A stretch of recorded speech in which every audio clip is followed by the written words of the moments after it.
it. He refuses to believe queer theory destabilizes normativity, gender binary, and the nuclear family. Change blocks the truth, smears people who try to show him, creates an echo chamber for himself to reinforce his fantasy. He used to believe in something, what happened? Mills for liberty. Gnostic sex cult, building his own world. The Gnostic sex cult, unhinged from reality, totally lost it. What can we do but mock him relentlessly? It's not a Gnostic sex cult, James. No, it's not. Stop lying to your audience. No, it's not. It's not Gnostic change. Mary Nardini tells us queer liberation means the annihilation of capitalism. Catch up, James. Whiteness means capitalism. Queer theory hates capitalism. Whiteness means capitalism. Queer theory hates capitalism. Whiteness means capitalism. It's all about capitalism. Everyone knows it's capitalism. The socialists know it's capitalism. Wake up, James. It's capitalism. Whoa. The socialists know it's capitalism. Wake up, James. It's capitalism. It's all about capitalism. Everyone knows it's capitalism. The socialists know it's capitalism. Wake up, James. It's capitalism. It's capitalism. To pocket all that money from the mills for liberty. The left hates capitalism, but James won't admit it. He refuses to believe queer theory stabilizes normativity, gender binary, and the nuclear family. But James blocks the truth, smears people who try to show him, creates an echo chamber for himself to reinforce his fantasy. Is to believe in something. What happens for liberty? Gnostic sex cult, building his own world. The Gnostic sex cult, unhinged from reality. He's totally lost it. What can we do but mock him relentlessly?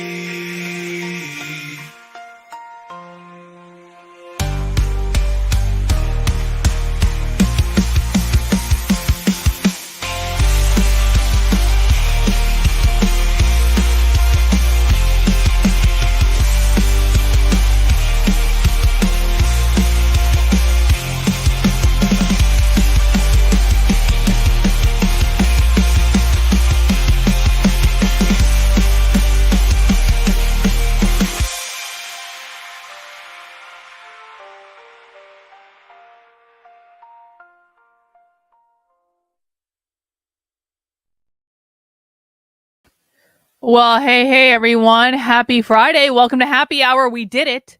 We made it through another week, and now we are going to observe a long-standing tradition on this channel in which we are going to kick back.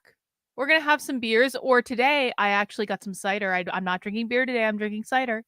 I felt inspired by the cider selection, of which I will show you guys in a second. But we are going to kick back, have some drinks. Feel free to get some beverages of your own. And we're going to watch a woke training from start to finish. And yeah, well, we're going to talk about that too. Don't worry, Joseph. I'm going to show you my boobs. It'll be okay. It'll be okay. But I'm actually really excited about the training that we're going to watch today. And I'll just give you a sneak preview of what's coming while we wait for people to make their way in. And guys, please, can everyone mount the like button for me a little bit early today? See, this is the struggle is real. You guys think that I'm just yelling at you to mount the like button, but we went from last week after I ended a stream because not enough people mounted the like button to like everyone instantly mounting the like button the next time to we don't even have a 50% rate. Come on, there are not that many people watching the stream right now. We're so, like everyone needs to I'm going to sit here quietly until more people start mounting the like button. How about that?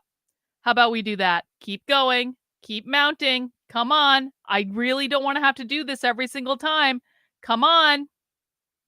Mount. There we go. keep going, but we can get started now. So I'm actually pretty excited about the training that we're gonna do today. I know that I say that every time we do a training, but I am actually really excited about this one. This comes from our friend Stu Studio. I strongly recommend everyone follow Stu Studio on Twitter. He is at the Stu Studio. He also has a YouTube channel where he archives a lot of the work he's doing. And I want to say, like, Stu and I might disagree on some things. Stu is a Zionist. I'm not a Zionist, and that's okay, because Stu is honestly doing one of the best jobs of covering the left as an independent journalist of anyone I've seen out there. He's all over the place. He did a wonderful job with the campus protests. He's continuing to cover them all summer. He's getting a lot of this primary source video out there for us. I cannot say enough good things about Stu Studio. I found Stu Studio, I think, when he only had less than 1,000 followers. He's up to over 15,000 followers now on Twitter. I think that's awesome. So he's doing a great job, guys. I love to support Stu. I just really, really appreciate what he's doing, because Stu is one of those rare people that will sit around just like I do and just watch leftist training and break it down and talk about it. And he gets himself into these secret trainings just like we try to do. And I just think he's doing a great job. And last week, Stu Studio got him, not last week, I guess a couple weeks ago, he got himself in to a private training. And I didn't even know about this. Did you guys know that leftists have been organizing to protest the RNC? Now, the Republican National Convention is coming up next week in Milwaukee. I was supposed to go to it, and then it just didn't work out it was like I was supposed to go. I had the ability to be like a guest of one of the delegations. And then it was like every possible thing that could have gone wrong with me going to the RNC just kept going wrong. And so eventually I was just like, the universe does not want me to go. And I just need to, because it was like I would plan something, it would work out, and then it would get effed up. And I'd fix that and it would work out, and then I'd get effed up again. It was just like, it was a massive, never ending list of F ups preventing me from going to the RNC. And when the universe is sending you that many signs, you eventually say, okay, I'm not supposed to go to Milwaukee. I will stay home. That's fine. But the Republican National Convention is happening all next week in Milwaukee. So we'll probably be doing a bunch of coverage around that just to see what's what. And so one of the things I guess we're going to be covering is the fact that leftists are planning on organizing and protesting the RNC. And I thought the same thing, Chris. Well, the leftists are planning on protesting the DNC. That they actually have a very big effort to protest the Democratic National Convention in Chicago coming up. But I had no idea they were also planning on organizing against the RNC. But Stu Studio was paying attention. He has a whole video about it. And actually, he's got a thread over on Twitter as well, where he really did a good job in terms of breaking down all this stuff. So I'll just put the thread in the chat so people can go and check it out later if they want to. And so check that out. But he's got it all broken down here. So I mean, he's like, just again, like awesome job. But we're going to be watching the actual training video. He says, for the past few weeks, I have been sitting in on the meetings of the various activist groups affiliated with the coalition to march on the Republican National Convention. The Republican National Convention is being targeted by activist groups from around the nation, ranging from teachers' unions to socialists to college students and even paramilitary organizations. And he's got that whole Twitter thread. And we are going to watch this video today, and we're going to see what we can expect at the RNC next week. So thank you to Stu Studio for putting this together for us. And I'm looking forward to digging into it. Now, before we get into that, we've got, of course, a couple orders of business to take care of.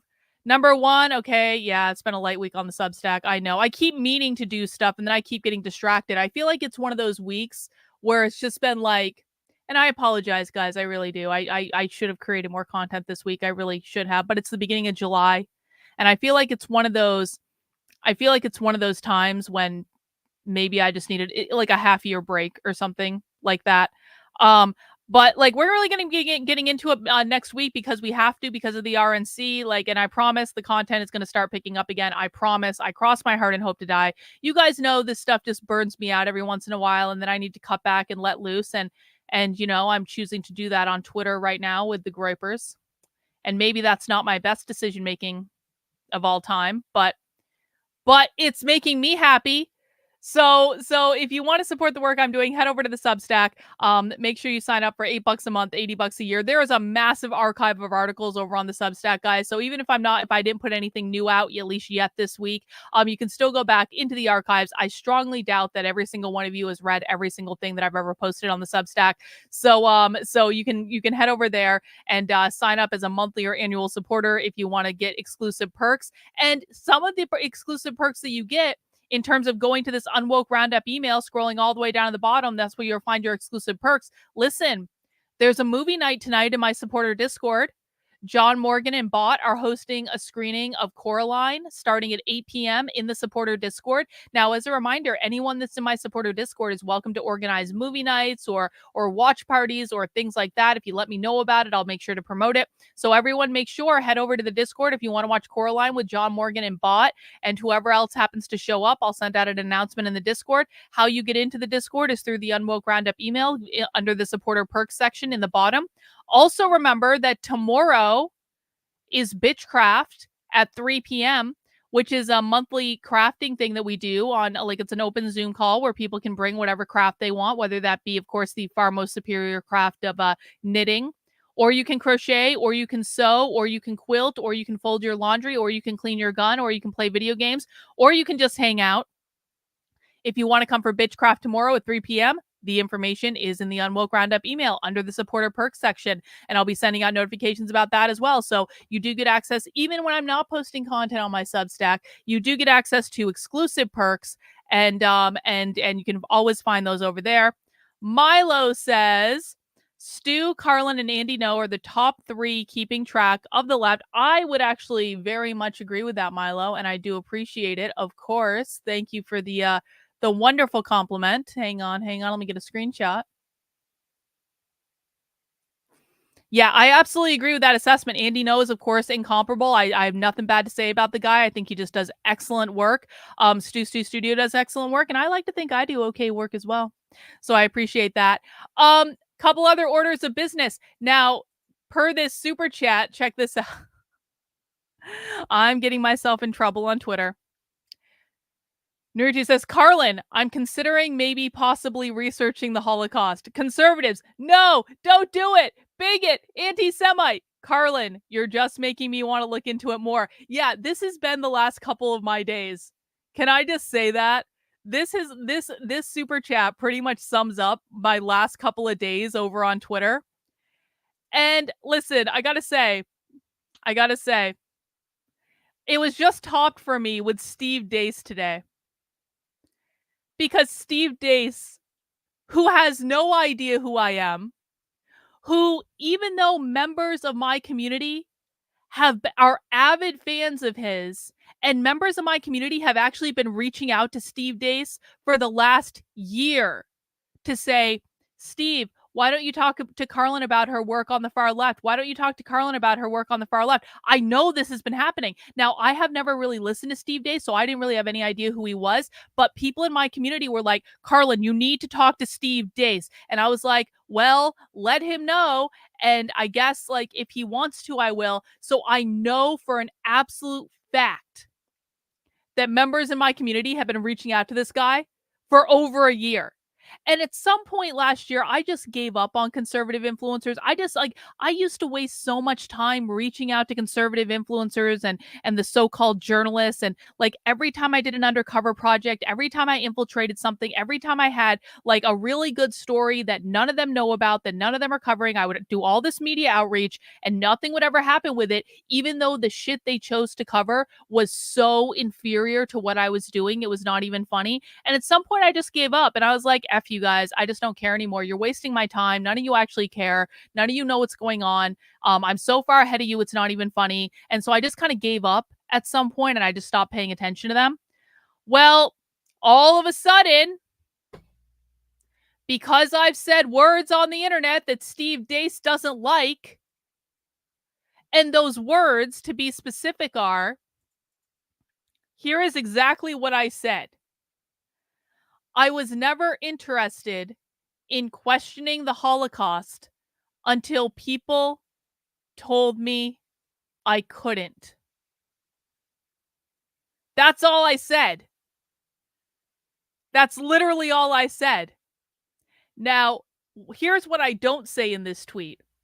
And over 500,000 views on this tweet because people are so upset that maybe I might be asking questions.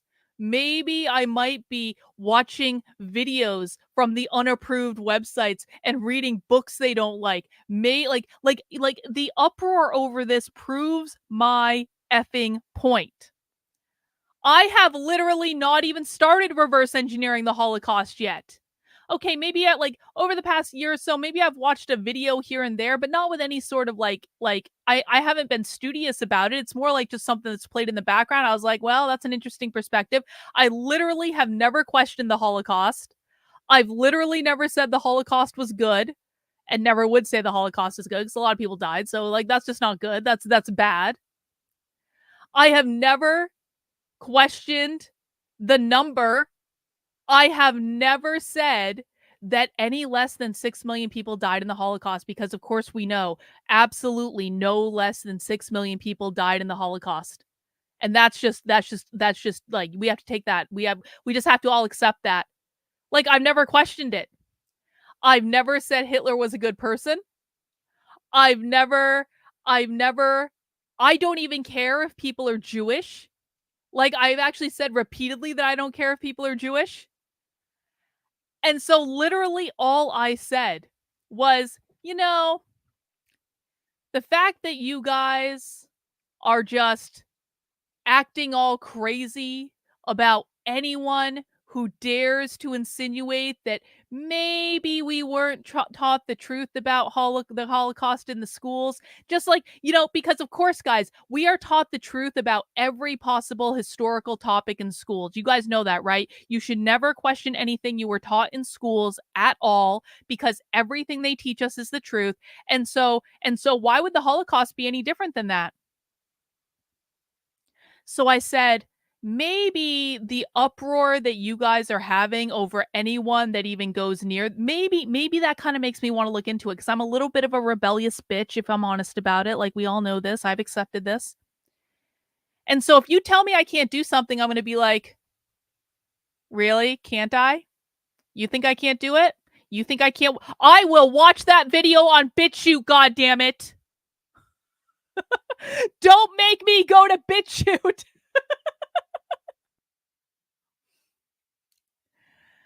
So I dared to say that maybe I might read an unapproved book or watch an unapproved video on the Taboo website. And I didn't even do anything about it. It's not like I did a whole stream doing this or anything.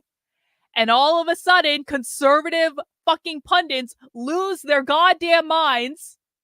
Everyone explodes.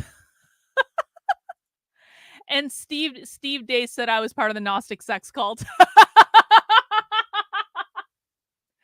Steve Dace, intrepid commentator and pundit for The Blaze, is convinced that because I said maybe I might consume information that's not on the approved reading list, that means I'm a Gnostic and a pagan and everything that is bad in the world. Here is what he wrote about me on Twitter earlier today. This is the kind of standard you embrace when you ultimately have no plumb line and become such a cynic, you've boxed yourself into embracing Gnosticism. To everything there must be hidden knowledge. For example, why this is such a fallacy. People typically don't want to question the efficacy of sodomizing elderly women in nursing homes with a rusty spatula as well. So why not start questioning the veracity of that? Steve Dace is literally comparing me saying I might watch a video on BitChute with me advocating for sodomizing elderly women in a nursing home. Is there no sense of like proportion with these people? Is there no acknowledgement that me watching a video on BitChute is probably not the same as me advocating for sodomizing elderly women in a nursing home? Just they're slightly different. People would also say you shouldn't question whether to drink a tub of Drano. Why not chug-a-lug that? So now Steve Deace is saying that me ingesting poison is the same as me watching an unapproved video on BitChute. Okay, yeah, seems legit. All right. This isn't a standard, and it isn't smart! Yes, because not smart people regularly consume information that they may or may not agree with just to become more versed in a subject, okay? It's the pagan right wing yin to the pagan left yang. It's the right's fallacy equivalent to the left's everything is relative, which in and of itself is a self refuting absolute. So is question everything, because it ultimately leads you to there are no answers, and that makes you not freer, but more prone to be conquered. Okay,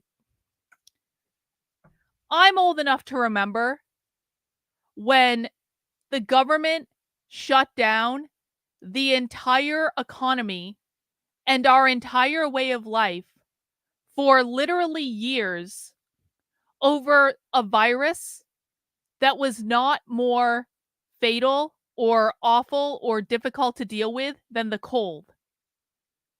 And when the government was shutting down our entire way of life and saying, take all these vaccines and all these boosters and wear these masks, even if they're going to fuck up children emotionally for the entire rest of their lives, because you really shouldn't be masking kids constantly at a certain age because it really is psychologically harmful to do it. But the government assured us 15 days to slow the spread, just take all these vaccines, wear all these masks, just shut down the entire economy. No one asked questions.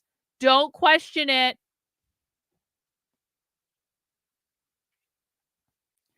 I'm old enough to remember when they tried to push all of that stuff on us and people just, sat back and said, okay, government. Okay. Even conservatives sat back too. Okay, government, I'll let you get me fired from my job because you shut down my place of work, and now I just have to sit at home all day, and I can't go out and I can't do anything, and I have to stand 6 feet apart from everyone, and I have to wear a mask everywhere, and I have to put experimental vaccine in my body and all this stuff, and everyone just went along with it and no one questioned it. Was that a good idea? I don't think that was a good idea. But apparently Steve Deace is completely in supportive of us just never questioning our leaders and never questioning the narrative that we're being told. When did all of a sudden conservatives go from being like, question the narrative, the media is lying to you, to why aren't you just accepting the narrative? I mean, that's another thing, right? Hasn't the whole thing with all these people who have red pilled ever since Trump took office in like 2016 with like fake news, fake news, fake news, fake news, fake news? Hasn't that been maybe that we should question the narrative that the media has told us, and maybe we should question all the things that college professors are saying, and maybe we should question all these things that we're told our entire lives, because lo and behold, when you actually start to look into those things, they turn out not to be real. But no, apparently now the position of intrepid journalist Steve Deace, and of course journalists never question anything either.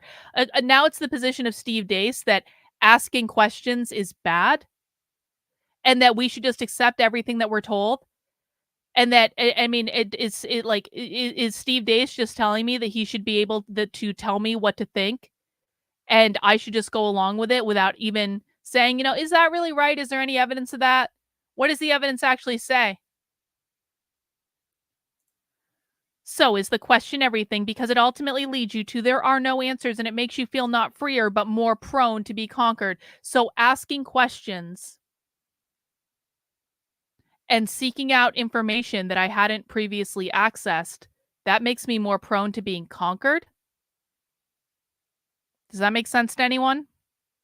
Doesn't make sense to me, but I'm not good enough to be an intrepid commentator with the Blaze, so what do I know? I'm just a simple peon. Without truth, you're not clever, you're cornered. You must have a plumb line, and it must be the correct one. And Steve Dace is the arbiter of what is and is not correct. Or eventually the government will come along and provide one for you. Hang on. So Steve Dace is telling me that if I don't question what the government and what the schools and what all the experts tell me, that the government is going to enforce their opinion on me, that actually seems just like blatantly contradictory. Revival or bust. P.S. I am out of patience with the just asking questions anti Semitism on the right. It's not only immoral, it's dumb. So again, I haven't even gone on to BitChute. I haven't even watched the banned videos.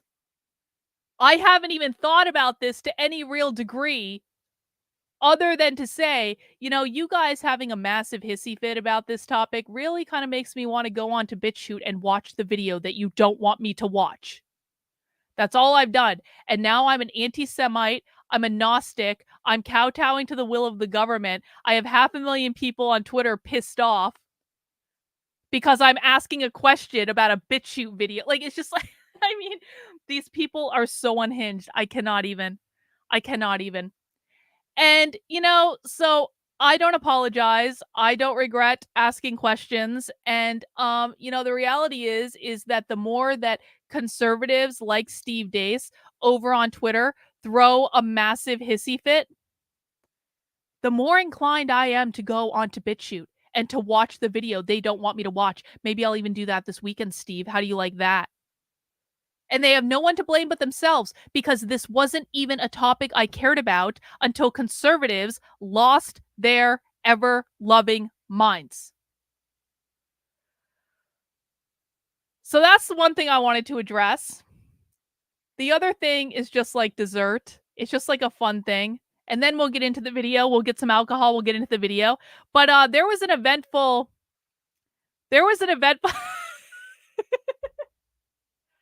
Did anyone watch Nick Fuentes' show last night?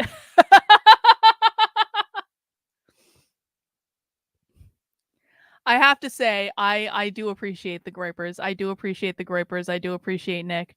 I wasn't even gonna watch the super chats last night because I had other stuff I wanted to do, and then I was just kind of hanging out. And I was like, why did I just watch the super chat? And that was my first mistake. My first mistake was watching the super chats, because there were a couple interesting super chats over on Nick's show last night about me.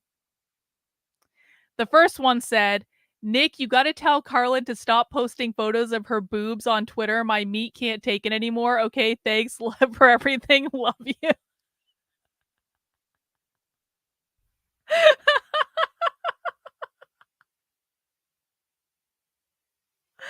And to be clear, I am not posting pictures of my boobs on Twitter. I might occasionally post pictures in which you can see like cleavage, because I am actually a girl, and I do actually have boobs, and I feel like I'm not showing any more cleavage than you might see in your average like PG or maybe PG-13 movie, but certainly nothing I've shown is R-rated. Like, there's not any nipple or anything. And so I I know. You guys don't even know I have boobs because I only wear basically t-shirts on the show. You can't even see anything. But occasionally I do post pictures on Twitter where you can see my just occasionally, every once in a while, just for fun, okay? And so that super chat came in. And then this super chat came in from Ignatz, although I don't actually know if that was Ignatz. I know who Ignatz is. Ignatz actually had the best outfit at all of AFPAC. He looked great. And so this super chat came in and said, "Carlin talks about your tie all the time. LOL. I want to see her only in a tie." And can I say, Nick actually had the sweetest reaction to this. Do you guys just want to watch this? Like, let me show you. It's super quick. Let me show you Nick's reaction to this, because it was just it like be still my heart. It was so adorable. Hang on, let me find it. Ignatz sent $5. Carlin talks about your tie all the time, lol. I want to see her in only a tie. Nice. Sleepy Girl I percent $5. Come on. How can you not be like, I mean, Nick. Anyway, I do. I absolutely, I mean, I still maintain that Nick fell in love with me before I fell in love with him, but you know, I'm just saying. And so you guys know me. I'm not one to back down from a challenge. And I almost didn't do this. I thought about it because well, okay, so I can't back down from a challenge. That's just not how I'm wired. And so I did post a picture on Twitter.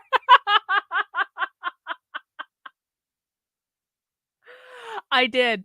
And I'll tell you what, most of the cleavage in this is covered up with the tie. All right. I feel like this was a very tasteful selection. I feel like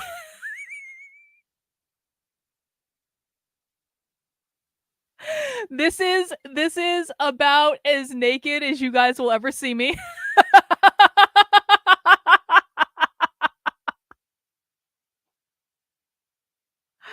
And I assure you, Victor approves. He saw it. He laughed about it. He thought it was okay. And so I just want to say, Groypers, if you don't want me to do things, don't challenge me in a super chat. And some of the Groypers thought this was a bit too much. But to be honest, I got more positive feedback than I got negative feedback. And I know who liked that tweet. I see all of you. I see all of you that are liking that tweet. All right. I have the list. Don't worry. I'm not going to give away your secret. Don't worry. I'm not going to tell anyone you liked the tweet, but I know who liked it. Anyway, that was my good little bit of fun with the Groypers and Nick on Twitter. But just to let everyone know, that's about as naked as I'm ever going to be on the internet. And I think it's okay because listen, man, okay, maybe you can see a little bit of like side boob, but like really, is it anything more than you would see if I was in a bathing suit? No. So everyone calm down. I'm not starting an OnlyFans or anything. I'm not, I just think that I couldn't resist. They set me up so perfectly. And I just like, I had the photo for it and I knew it would work with the tie. And I was like, all right. I was saving that photo because I actually do really like that photo. I think that photo is actually pretty great. And I was saving it for something else. But I was like, all right, Groypers want to play? I'll play. I don't back down from a challenge. Anyway, let's see. Let's get some super chats. Naruto says, we know our news is fake, but nope, our history books are 100% accurate. Yep, exactly. Exactly. And I don't know why conservatives are so afraid of people asking questions, but that's just the way it goes. Naruto says, question with boldness even the very existence of God. For if there must be a God, he must surely rather honest questioning over blindfolded fear. Thomas Jefferson on why does Steve Dace hate Thomas Jefferson? Exactly. I think that's a great question. I think you should ask him about that. Why does Steve Dace hate Thomas Jefferson? Carlin, definitely don't get high on this stream. I'm not going to get high on this stream. I would never get high on the internet. But what we're going to do instead is we're going to have some cider. Hang on. Let me get some cider. I'll let you guys vote. Hang on.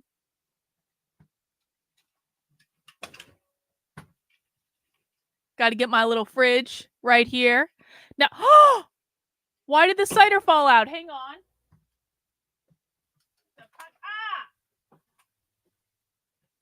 Everything's falling apart. Everything's falling apart. Hang on. Hang on. Hang on. Everything's falling apart. I was missing one. It fell on the floor. Okay. So normally I drink beer at happy hour, but I was perusing the cider aisle today at the store, and the cider just looked really good. And occasionally I like a hard cider. They've really expanded hard cider offerings over the past several years. So it's not like you're just going. I'm old enough to remember a time when basically like the only like kind of like beverage like this was like Mike's Hard Lemonade. Does anyone else remember Mike's Hard Lemonade? Is Mike's Hard Lemonade still a thing? I cut my drinking teeth in college on Mike's Hard Lemonade, I'll tell you that. But now we are so very lucky because we have just a plethora of hard cider companies out there and cider is actually really good. It's like 90 degrees out in New Hampshire today. It's really, really hot. And so I got 4 different varieties of cider, and you guys are going to get to vote on the flavor. The first one is a handcrafted cider from Stowe, Vermont, so the land of communism. It's called Blue Raspberries. And as you might suspect, this is a actually, is it blue raspberry? Must be blue raspberry. Blue raspberry hard cider. That's option number 1 for the vote. Option number 2 for the vote is with one of my favorite cider companies. That's 1911. They make really, really good cider. And I had to try it because I love orange creamsicles. This is an orange creamsicle hard cider. So that's number 2 for our vote. And this is almost 7%. So this is like not quite an imperial, but kind of like getting up there. The blue raspberry one, I think I saw was 5%, 5.7%. So that's our second choice. Our third choice, also from, well, the rest of them are from 1911.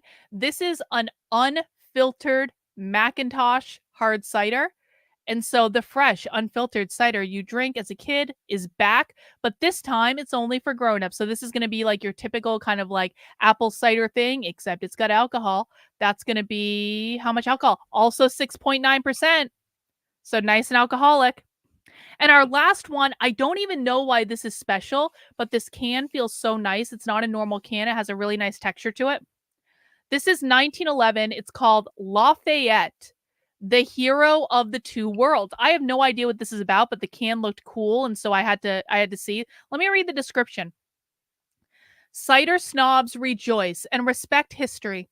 Lafayette, New York is the beautiful backdrop of the 1911 and Beak and Skiff brands, and this cider is a nod to the General Lafayette, a French military officer who heroically served in the American and French revolutions. Lafayette hard cider is semi-dry, aromatic, and complex, made with a rare blend of traditional and bittersweet European apple varieties grown on our private Beak and Stiff orchard and curated with the blend of blah, blah, blah, blah, blah. Okay, so this is some special fancy cider named after a general, and it is also 6.7%, so also a good alcohol content. So those are our options, guys. I'm putting the poll in the chat.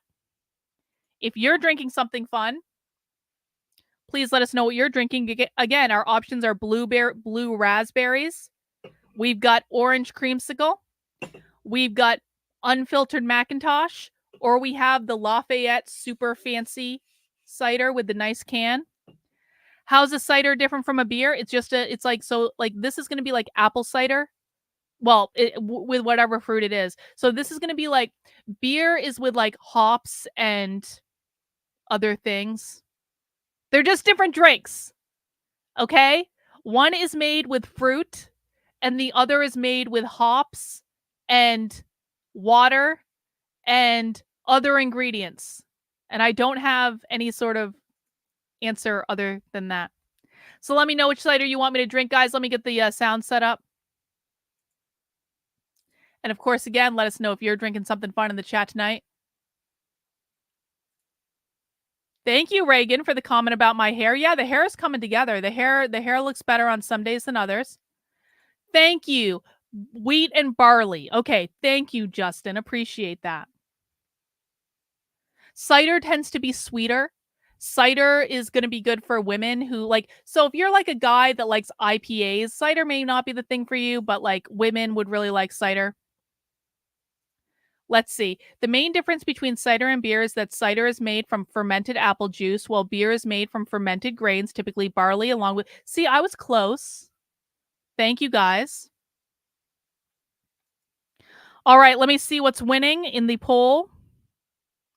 Looks like orange creamsicle. Oh, close poll. Actually, 10, 9, 8. Get your votes in. 7, 6, 5, 4, 3, 2, 1. Super close poll today between the blueberry and the orange, but the orange did win out, and I'm actually excited about that. Let's see if it's actually orange. Let's see. Shit, what do I have in my glass? Hang on, there's something in my glass. Ah! There we go. That's better. Oh, I can smell the orange from here. Doesn't that look nice? Cheers, everyone. Happy Friday. Cheers.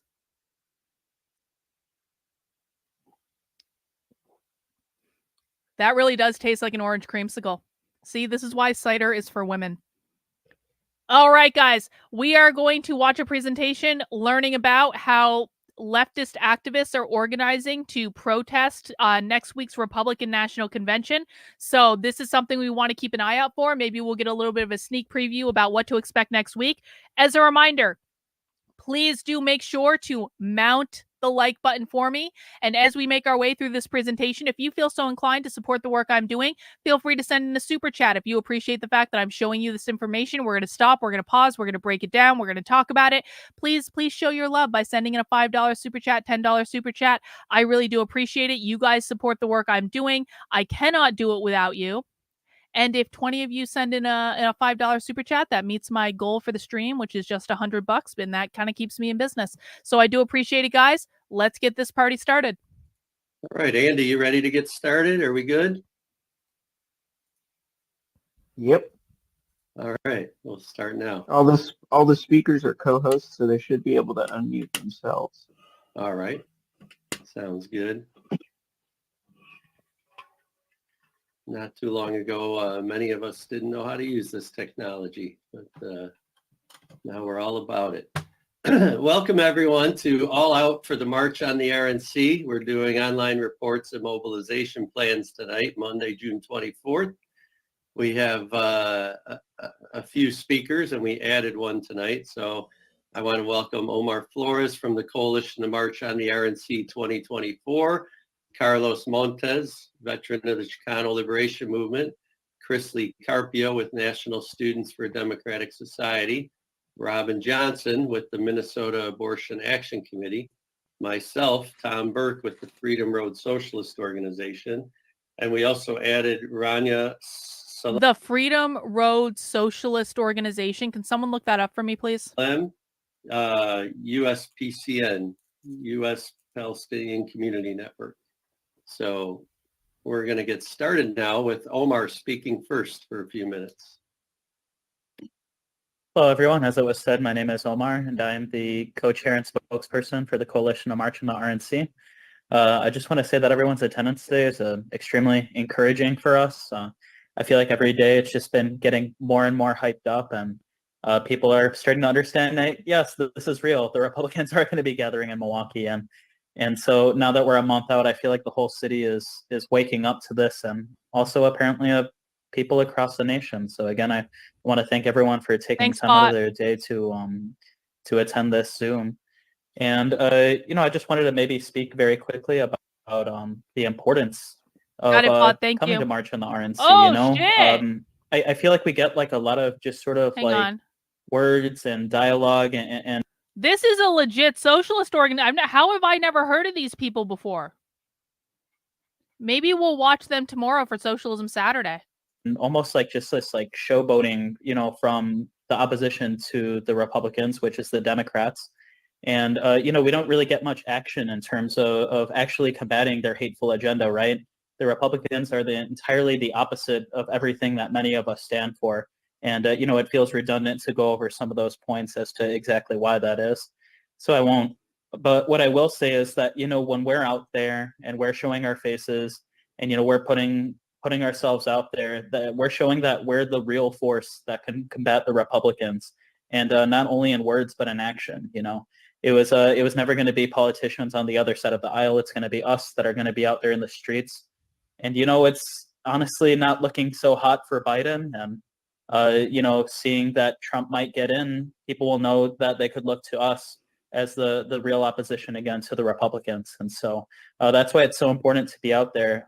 You know, just because the RNC leaves Milwaukee and just because you're all going to leave Milwaukee doesn't mean that the coalition itself is going to end as a whole, right? There's a lot of connections that we've made through this work, and you know, there's a lot of common goals that we're aiming for, and that solidarity is going to be lasting for a very long time. And you know, until we actually defeat the Republicans' agenda, and you know, they're going to feel scared to show their faces anywhere. And so, thank you everyone for hearing me. I'm looking forward to seeing everyone in Milwaukee.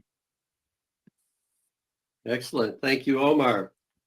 Next, we're going to have Robin Johnson speaking from Minneapolis.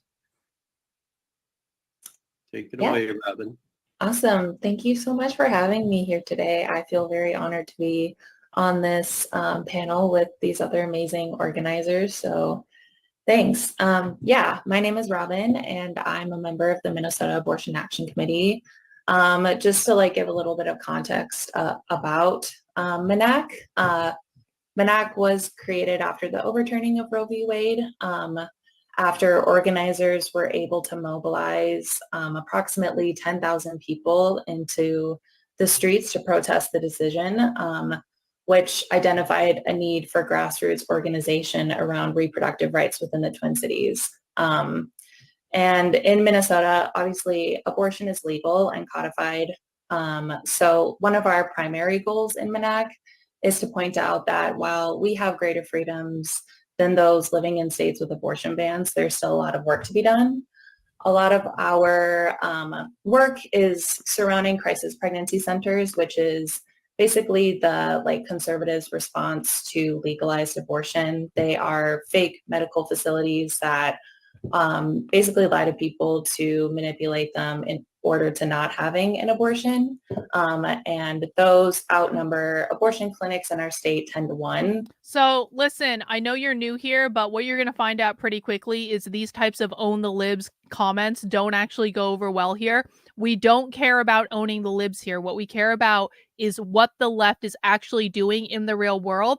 And to be honest, the fact that this is all you guys say all the time when it comes to abortion, that is what has put you in the predicament that you are in.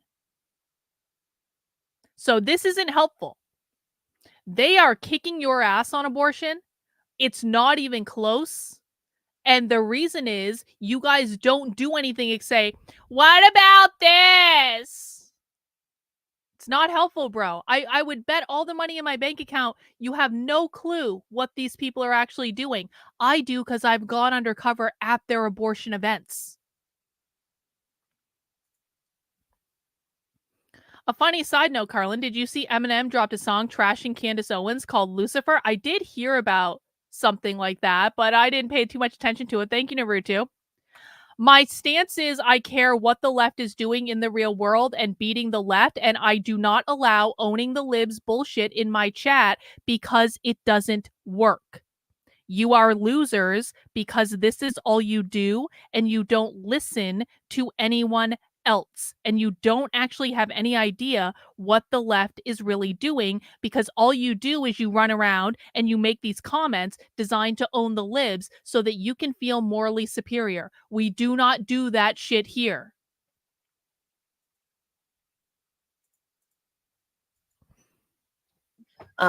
Which just reveals one, an inaccessibility to abortion within our state, but also just the far-reaching effects of the conservative agenda and how poisonous their methods have become. Additionally, it's one of our goals to prioritize the struggle for LGBTQ rights, and that the fight for bodily autonomy includes the fight for queer, trans, and non-binary people to have access to gender-affirming care. See, they do that every single time. Every single time. Oh, I posted a Wall Street Journal article in the Unwoke community behind enemy lines, plans to cancel and disrupt the DNC. Hey, thank you for that, Dragon Balls. I'll take a look at that later. So what did we just hear them do? Every single time the left talks about abortion, which they usually refer to as reproductive justice, that just means abortion. But what they're doing is they're trying to make abortion inextricably linked with anything related to trans because they're doing it based on a bodily autonomous argument. But most of the time, the bodily autonomy argument is specifically directed at children because the left, as a reminder, believes that children are just little adults or little adults in little bodies that can make all their own decisions. And so oftentimes when they're trying to conflate abortion and trans-related stuff, you always have to keep this in mind because every time the left writes an abortion law, that law almost universally can also be applied to like transing kids. And usually they're pretty quiet about it, but that's how they think about these things. And so if you know that, and the state of Ohio stepped in this last year because the state of Ohio passed a constitutional amendment, which people thought was about abortion, but oh no, surprise, it was also about transing kids. And so then the state of Ohio had to go back and fix that because they didn't realize what the law actually was. So you always have to keep that in mind. When the left is talking about abortion, they're not just talking about abortion. They're also talking about like gender transition. LGBTQ issues have sometimes been sidelined from the women's movement. So it's critical for us to identify that LGBTQ oppression and women's oppression come from the same place. And both movements must be united together in order to fight against our common enemy.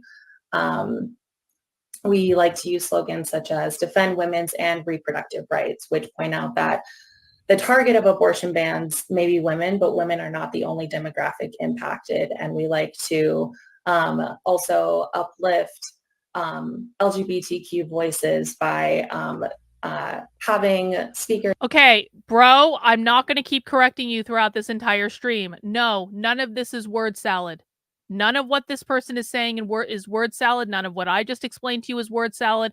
The reason that you think it's word salad is that you don't know the language of the left. The reason that we do what we do is to teach you the language of the left. So if you have questions about what they're saying, so here's what I'm going to suggest. Instead of just saying, that's just word salad, perhaps instead what you should do is put on your big boy pants and ask questions about the things that you don't understand. I have spent almost 4 years, almost every day of my life, watching leftist training. I have watched thousands of hours of this bullshit. I have watched more than you will ever watch in your lifetime. And so I'm more than happy to explain the language to you. What I'm not happy to do is have you have conservative outbursts in my chat every time you don't understand something. This is a classroom. I am the teacher in the class. You are the student in the class. If you don't like, oh, so you were referring to my word salad, so you have no fucking clue what I'm talking about. So, okay, let me ask the chat guys. So this genius who has just shown up in my chat this week, who has never watched leftist trainings when it comes to reproductive justice, who has no idea about any of this, this guy thinks that when I tell you that leftists are inextricably trying to link abortion and trans rights, and so you need to pay attention to the laws that they're passing because they also apply to transing kids, like this guy thinks that I'm just speaking word salad. Can you guys in the chat let him know if I'm just speaking word salad? I'll wait for you guys to chat in. Hey, Stu. Stu says, working on tomorrow and Saturday's story, which are more videos from these meetings, but thank you to Dr. for covering this, Dr. Burisenko. Stu, we appreciate the work you're doing. Thank you for covering this. Now let's back to our little troll who, even though I've gone undercover at leftist reproductive justice events. I've been to their in-person events. I've seen abortion shrines. I had to sit in talks about abortion doulas telling their abortion stories. I know exactly what leftists are doing to push these ideas at multiple fucking events, bro. Have you ever been undercover at an abortion event? I'm going to guess not. So you want to tell me that I'm telling you word salad? Perhaps you're just not smart enough to listen. Let's look at other people in the chat. Carlin does not speak in word salad. You're just being a troll. You're missing the point. All right. You don't want to be here? You don't have to be here. I'm more than happy to block you and remove you from my chat entirely. We have to look at I don't know what that means, Lisa, to be honest with you. Sorry about that. Yes, bro, you are the one being a troll here. They don't think that they are doing evil. They actually believe what they're saying, want to know what they're saying, want to know what they believe. Stay and open your ears, bro. I have receipts for everything I'm saying, bro. I have it all on video. Far left activists are extremely consistent in their goals and plans. No, it's just that we speak the language of the socialist left, thus we're more informed than conservatives by an order of magnitude. So let's go back to our new friend here, who may not be around for long at the rate that we're going. Are you going to sit and listen? Are you here to learn? Or are you here to do owning the libs bullshit in the chat?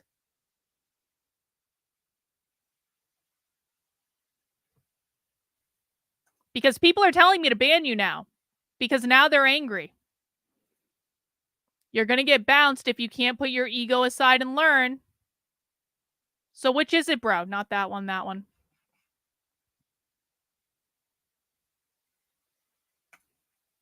Yes.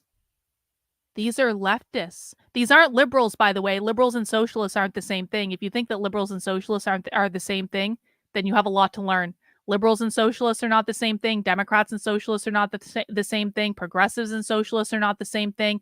We watch leftist training on this channel to teach people like you what's really going on, because I promise you, you have no fucking idea what is going on the left. Put away your self-righteousness and listen. We learn in this chat. We're quizzed. That's why we're here. We're listening to understand what they believe. You are listening to communists. These are socialists. These are communists. We are not libs or commies. We are more anti-socialist than you are, bro. We are more anti-socialist than pretty much anyone that exists in the conservative pundit sphere on the right, most of whom have no fucking idea what's even going on.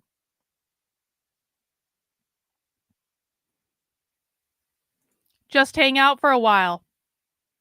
Maybe learn some stuff. Most people on this stream are not socialists.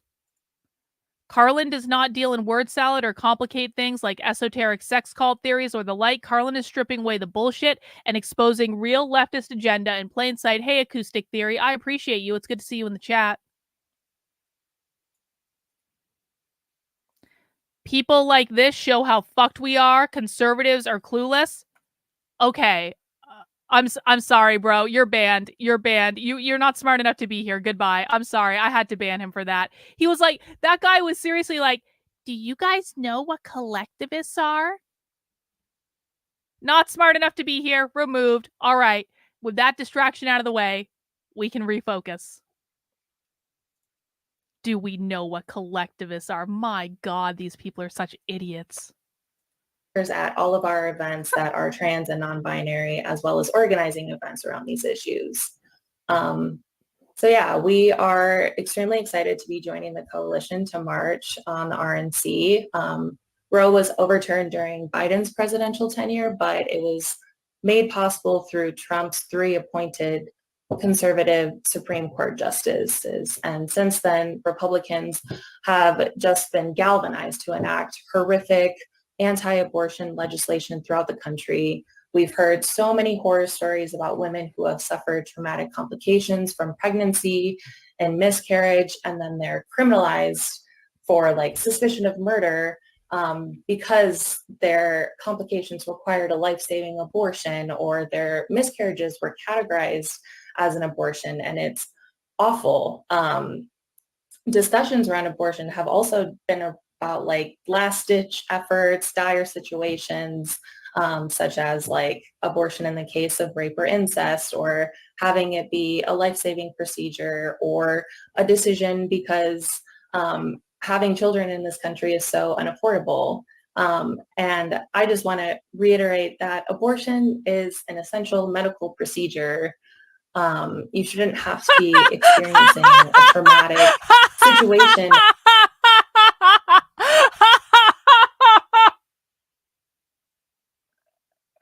I'm sorry. I got to show you guys something.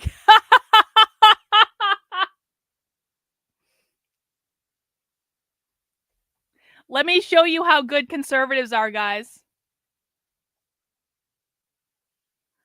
Let me show you how amazing conservatives are. So this is a Twitter account. Let me show you how good and righteous conservatives are. Hey, thank you, Rorschach2112 over on Rumble for becoming a monthly supporter. I appreciate all my Rumble audience. Thank you, guys. Let me show you what just happened on Twitter. So there's this account called Leftism. Exposing leftism, exposing leftists, exposing fake Republicans. 183,000 followers. They literally just told me that because I might go watch a video on BitChute, that I can jump off a cliff.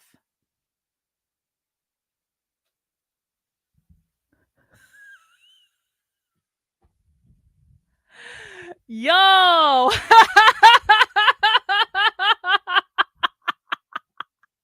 I've had conservatives tell me to stick my head in a blender today. I've had conservatives tell me to off myself today. And now I have another conservative account telling me that because I might go watch a video on BitChute that they disagree with, that I can go jump off a cliff. But no, guys, no, nothing to see here.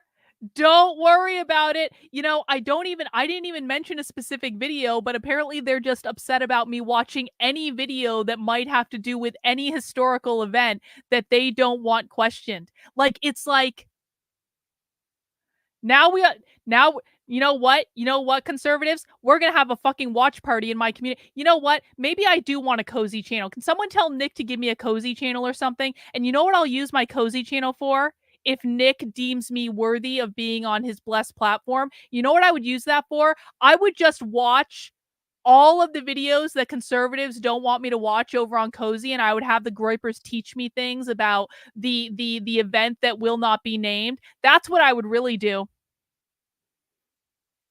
I was completely against, like, everyone, like, the Groypers always ask me, when are you getting a Cozy channel? And I was completely against it for a long ass time. And now that I literally have conservatives and Zionists telling me to jump off a cliff or put my head in a blender for mentioning that I might consider watching a video that they don't like, I want that fucking Cozy channel because I want to be able to watch this content.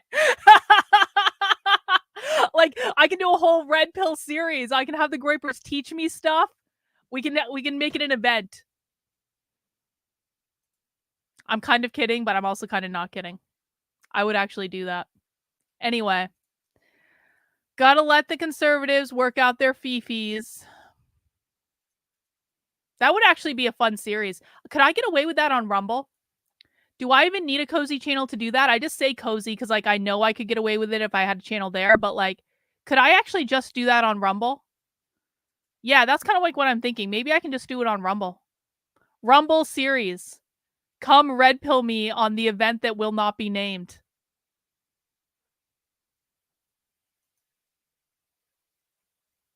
We'll see. In order to be able to access care for an abortion, and that, like, this is a fight for our bodily autonomy, and that making decisions about what happens to our own bodies should only be ours to make. And also the fight for bodily autonomy also includes the fight for queer and trans people to have access to their gender affirming care and make decisions for their own bodies. We've seen a huge uptick in Republican legislators targeting trans youth, specifically by enacting bans against gender affirming care for minors.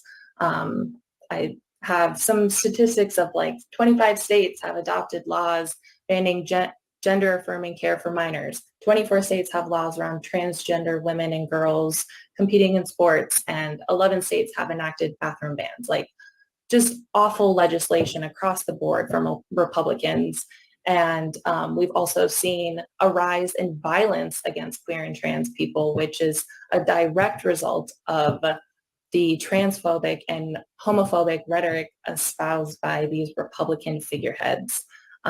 So we are very passionate about these issues, and anyone else on this call, if you are passionate about these issues, if you believe abortion should be legal and easily accessible, if you believe that queer and trans folks deserve access to gender affirming care and basic safety, then marching on the RNC is an excellent opportunity to let Republicans know that they're not welcome and that we won't stand for their homophobic, transphobic, sexist ideologies, you know, and voters in all states, whether they're red or blue, have demonstrated that maintaining access to abortion is an important issue for them, and it will get them out to the polls.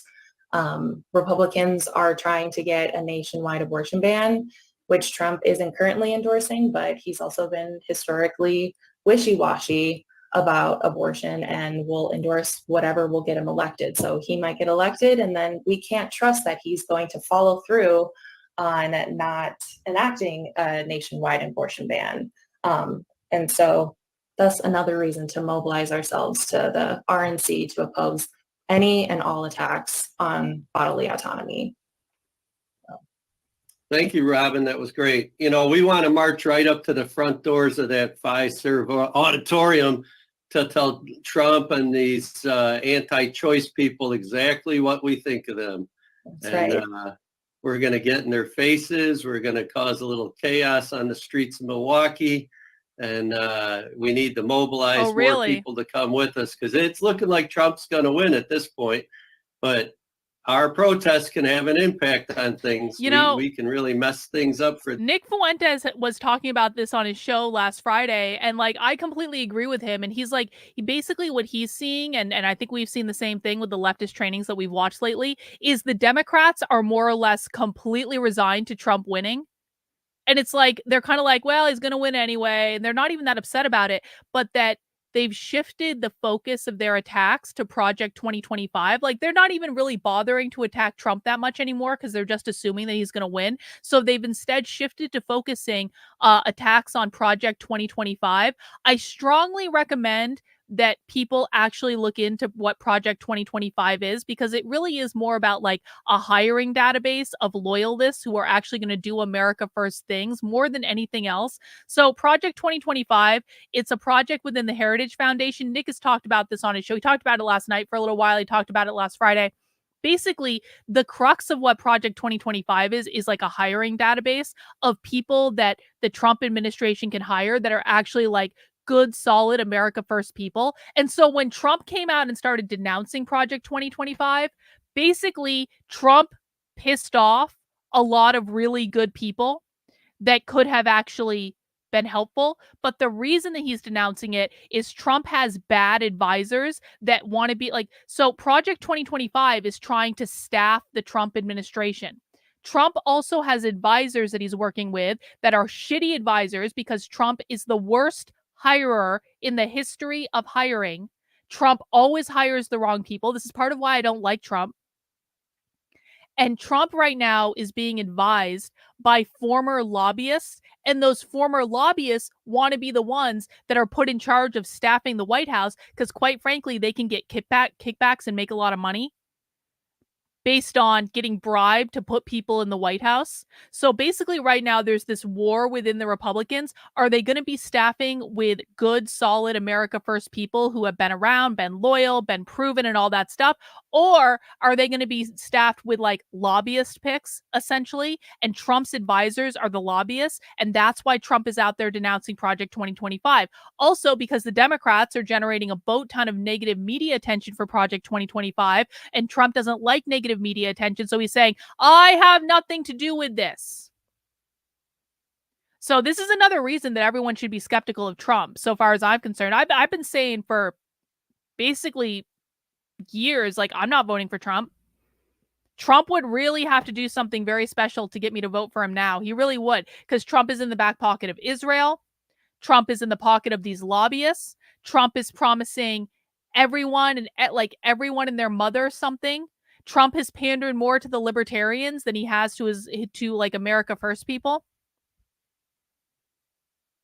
What am I voting for? I don't think Trump's going to solve the problem with the left. I don't think Trump's going to do anything with regards to the things I care about.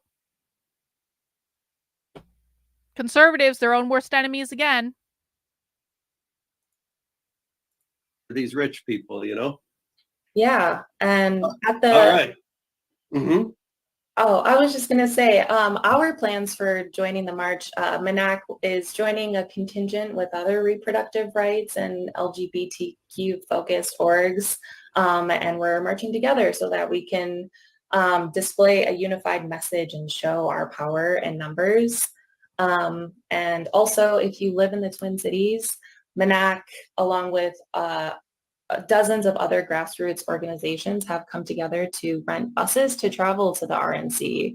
The buses leave at midnight on July 15th. So there's more details on our Instagram if you're interested. Excellent. Thank you for that. Well, our next speaker, we're going to ask Rania Salem to speak from Chicago. So take it away.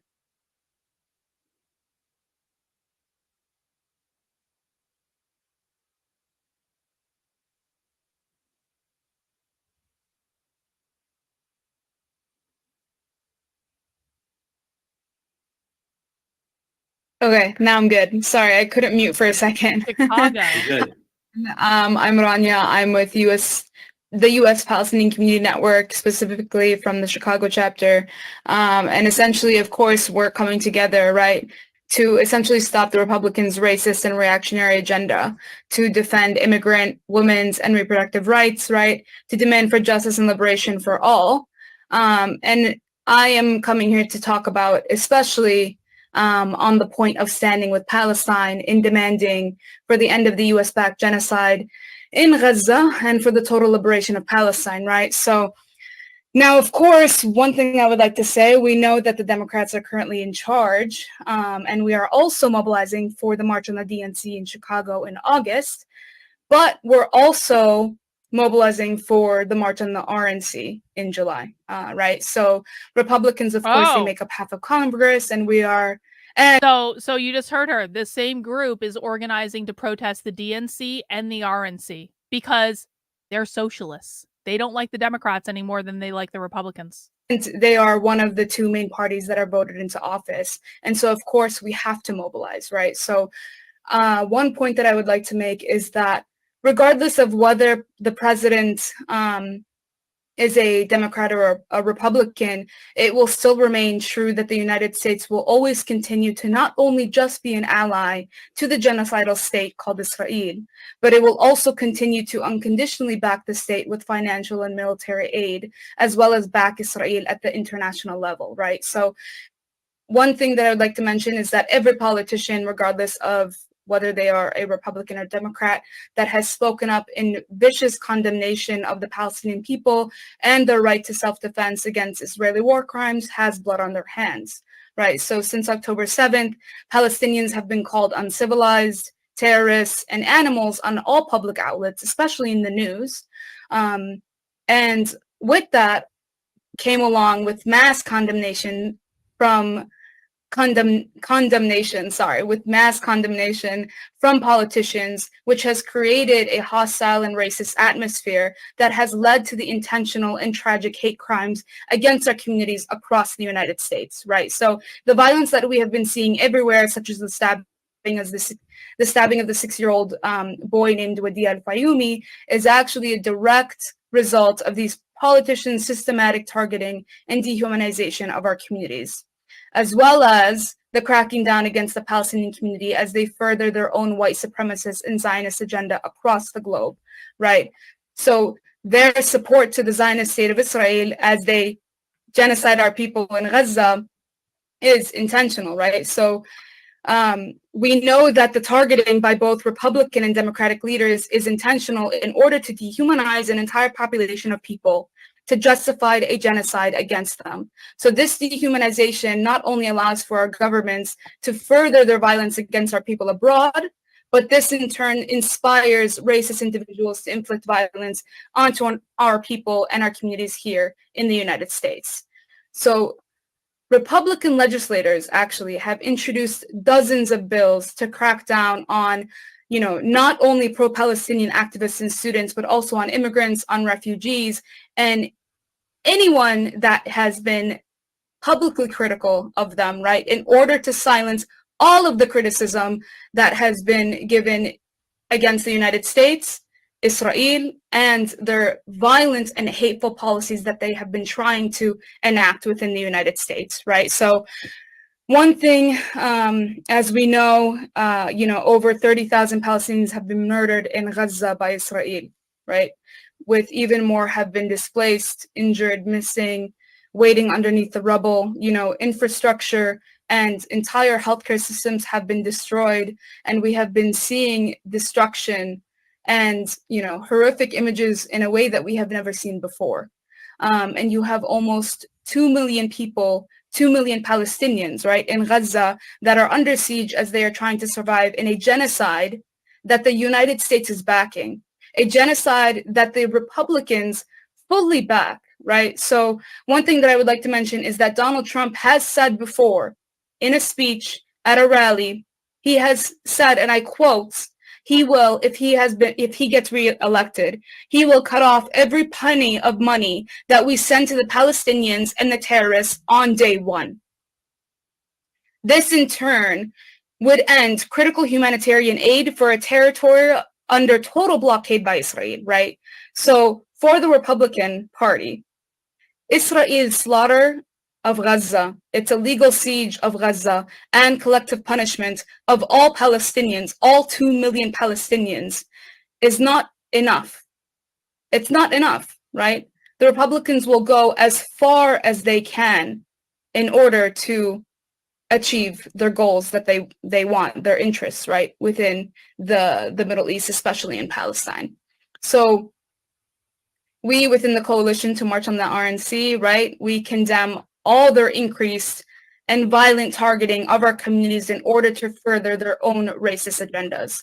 So I would just like to say that all of us, right, especially us within USPCN, we've been heavily mobilizing all across the nation with our demands to end this genocide and for the total liberation of Palestine from the river to the sea. And within the coalition to march on the RNC, they are calling on all people of conscience, right, to speak out and to join us, essentially. So join us to stop the Republican Party's racist agenda and their targeted and violent attacks on the Arab, Muslim, and Palestinian community, right? And I am calling on everyone to essentially join us and to get involved in building this unified movement to fight against all reactionary racism from the Republicans and also the Democrats against our communities. Thank you. All right. Thank you, Rania. We plan to see a lot of people in the streets in Milwaukee against war, against the occupation of Palestine. So already we know that there are going to be socialist groups protesting the RNC. We know that there are going to be reproductive justice, abortion groups protesting the RNC, and there's going to be Palestinian, like anti-Israel, like pro-Palestine protesters protesting the RNC.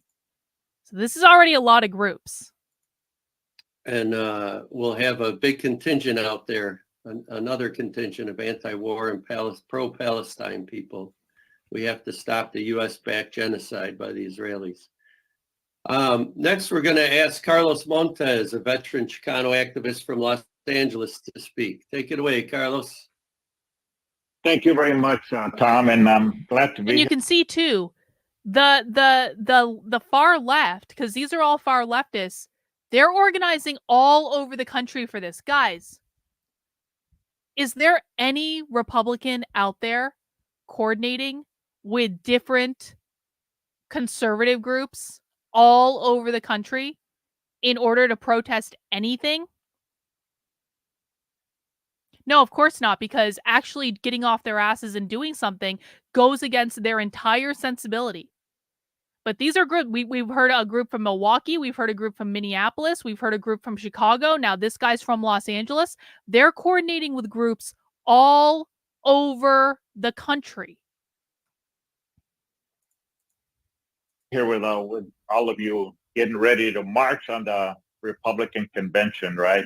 as a longtime Chicano activist, we've always fought against the racist Republican agenda, right? But I do want to point out that, yes, the Republicans and the Democrats always support a U.S. empire policy, U.S. imperialism, right? I came to LA from Mexico as a 6-year-old to face the racist nightmare of U.S. Capitalism, right? So we're making a call out to our community. I came to LA as a 6-year-old to face the racist nightmare that is U.S. capitalism. Pop quiz for the chat. Why did he just say the racist nightmare of U.S. capitalism? Why is capitalism racist? I thought capitalism was just an economic system, bro. Why is this socialist saying the racist nightmare of U.S. capitalism? Let me know what you think. I'll give people a second to chat in.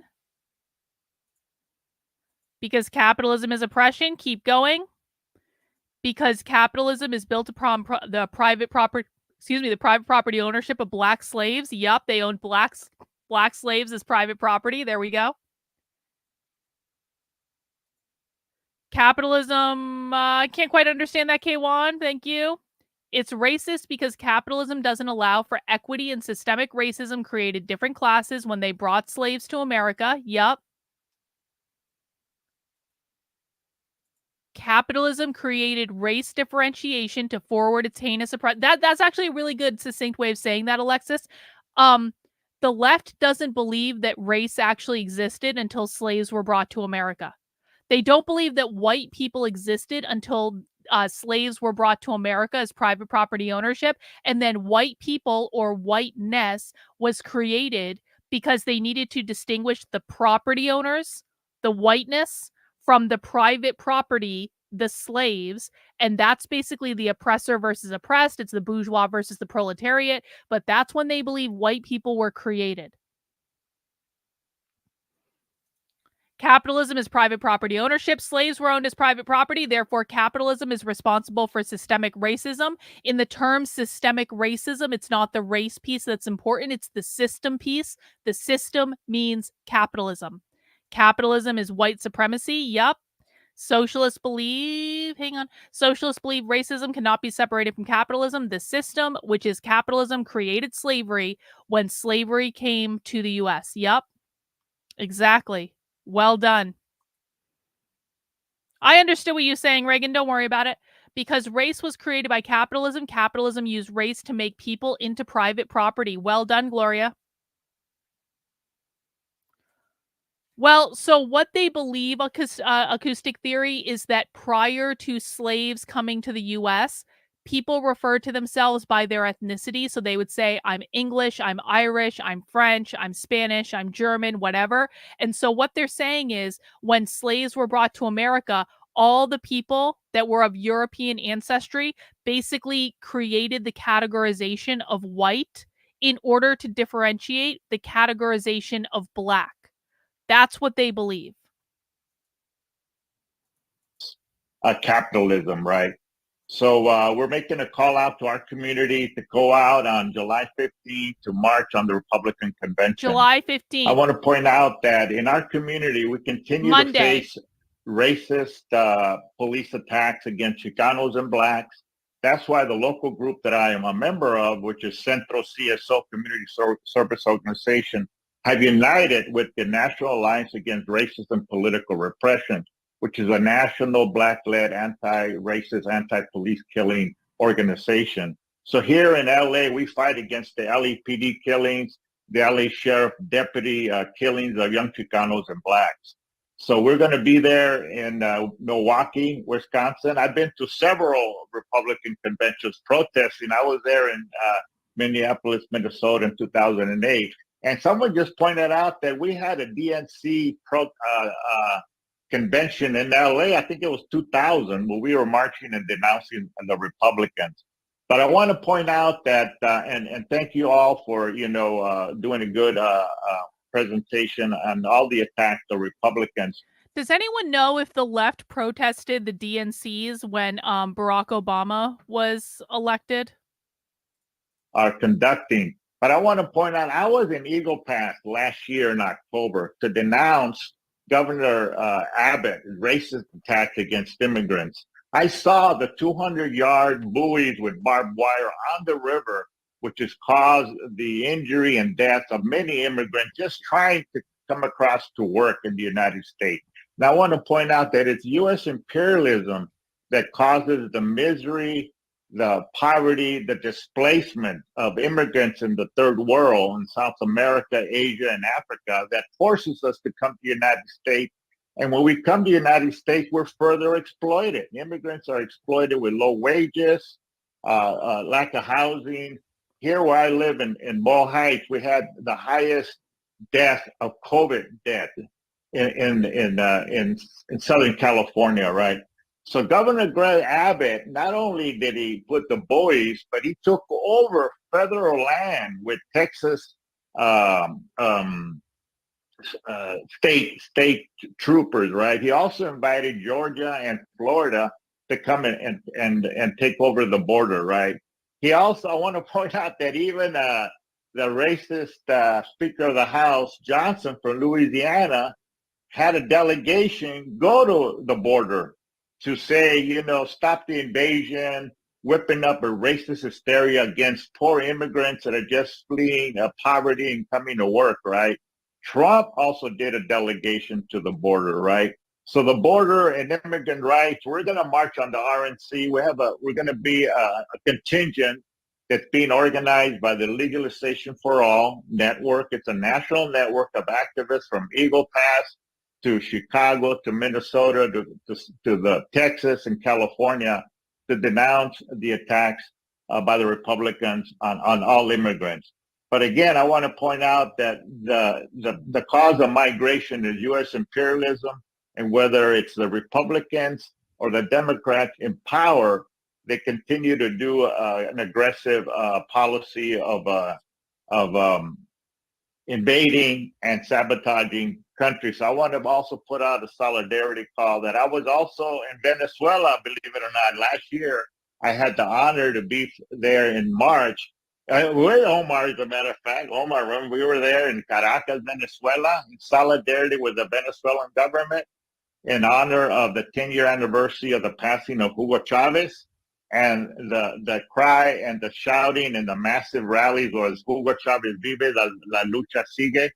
And we denounced the U.S. sanctions, whether it's Republicans or Democrats. Again, they have U.S. sanctions against Nicaragua, against Cuba, and against Venezuela. So we're going to be marching on the Republican convention. So I invite everyone to join us. There's still time to get your ticket. And it's great to be part of building the working class people's movement, Black, Chicano, Asian, all working people together. Solidarity, Carlos. Yeah, thank you very much. Back to you, Tom. Solidarity. So we're going to interrupt our regularly scheduled program to ask our friend Alan in Milwaukee to do a fundraising pitch. So I want to see you all reaching into your back pockets for your wallets. Oh, fundraising. I want to see purses. I think since they're doing a fundraising pitch on the stream, I just want to remind everyone that if you want to support the work I'm doing, or at least thank me for showing you this video on this Friday afternoon and breaking it down for you and all that stuff, please feel free to send in some super chats. $5 super chat, $10 super chat. Hey, if you want to give me more money, I'm not going to complain, but I appreciate all of you joining me on this Friday afternoon. Cheers to all of you. I hope you're having a good day and have fun weekend plans. And if you want to celebrate the work we're doing with some super chats, that'd be pretty great. Maybe we could do some of this electronically even. And Alan is gonna give us a pitch here. Go ahead, Alan. Hey, everyone. First of all, on behalf of Milwaukee, I'm going to preemptively welcome everyone. Yeah. 3 weeks. Actually, under 3 weeks, right? Because we're going to be marching earlier in the day. So a warm welcome from someone born and raised here in Milwaukee. Going to send a loud, clear message. emphasis on the loud and clear. So the reason why is because, well, we've been marching and protesting to make sure that we get our permits, to make sure that we're within sight and sound. And so to pull off this event, we really are in need of, some funds, because we're, going to put up a stage. We're going to get some, I just wanted to note, this is a permitted protest. So this isn't something they're just throwing together. They have like the support of the city to be there. Good quality audio equipment. We're going to be getting, those types of things. Hey, Patrick, this isn't true, bro. Wrong. This isn't true. Patrick says boys 6 and girls 7 can easily understand what capitalism is about when you have something to trade and they have something you want. Patrick, do you know what the definition of capitalism is from the left? Not your definition. Your definition does not matter for this exercise. Do you know how the left defines capitalism? We'll wait for Patrick to answer. We'll see if he does. How does the left define capitalism? As a reminder, guys, when we're talking about the left that controls every major institution in this country, the left that literally controls the dictionary definitions, how you personally define things doesn't matter. Because they're the ones in the power position. They literally control the dictionary. So part of the purpose of listening to the left and paying attention to the left is that we need to understand how they define things. Not how you define things, not how the 6-year-old and the 7-year-old defines things, how they define things. So Patrick doesn't know. Hey, I appreciate you admitting it, bro. I really do. Actually, that's really great. Capitalism, according to the left, is defined explicitly as private property ownership. When we say private property ownership, what they mean is your ability to own a home, your ability to own a land, your right to own a business, your right to have an apartment rental that you rent out as a landlord, your intellectual property, your parental rights, and your individual liberties. And I'm just not making any of that up. I have them on video saying all of these things explicitly. So this is stuff that we get from their trainings. Again, this is how they define private property ownership. It is not just about trading or bartering or doing any of that, although that is true as well. But the big picture that you need to be aware of is they want to abolish your ability to own a home. They want to abolish your ability to own land. They want to abolish your ability to own a business. They want to abolish your ability to have intellectual property. They want to abolish your parental rights. And they want to abolish your individual liberties. Those are all defined as private property. There are other things too, in that they want to abolish all private healthcare. They want to abolish all private energy. So the government would regulate who has gas in their car, who heats their home in the winter. They want to abolish all they want the government to be in charge of the food supply. So the government decides who eats, the government decides how much they eat, stuff like that. That's what we're talking about here. So while I appreciate the sentiment that it's easy for your kids to understand capitalism, and Patrick, to an extent, you are right. Because when we're talking about a 6-year-old or a 7-year-old trading something that they have for something that they want, that is a private property exchange, right? They have something, you have something they want, and you're doing a barter. That you're not wrong about that. But the bigger picture of what we're talking about is that when the left says abolishing capitalism, they don't mean your ability to go into a store and buy stuff. They do mean that, but it's going to be in a different way. And they mean things that are so much bigger and so much more impactful than just a simple barter or stuff like that. That's what we're trying to get people to understand. I hope that makes sense. Laura says, this is a very useful session on how the left plans operations and what their objectives and languages. Thanks. Hey, Laura, I really appreciate that. Yeah, I agree with you. I think that, watching stuff like this, if we can see how the left organizes, that means people on the right or other groups, whatever, can take this information and use it to organize, because the left is very, very, very good at this. You don't have to reinvent the wheel when you're trying to organize things. You can just take what the left does and do a carbon copy of it on your own side. So I appreciate it. She said the thing, the dictionary thing. Yes, she did, Alex. I appreciate the super chat. Thanks so much. Lots of right answers in the chat, guys. I appreciate everyone participating today. There are almost no content creators that understand the left, but Carlin is one of them. Hey, I really do appreciate that. Thank you.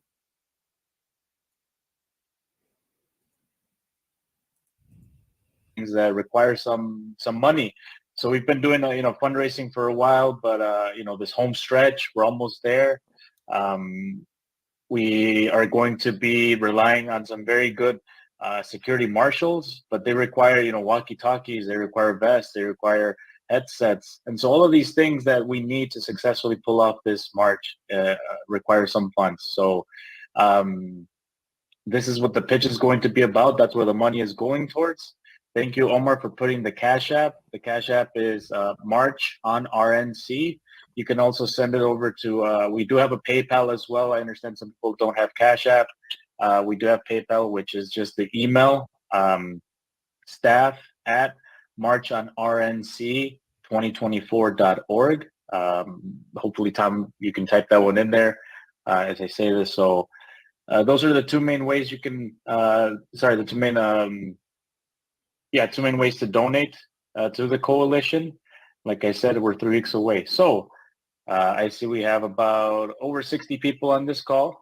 I'm just going to start asking flat out. I don't know who can, I can't see very well on my phone, so I apologize, but just a show of hands. Who here on this call can contribute $500 to the coalition to march on the RNC? You can do a reaction. Who here on this call can send me a $500 super chat? Okay, you can't blame a girl for trying. Whatever reaction you choose. I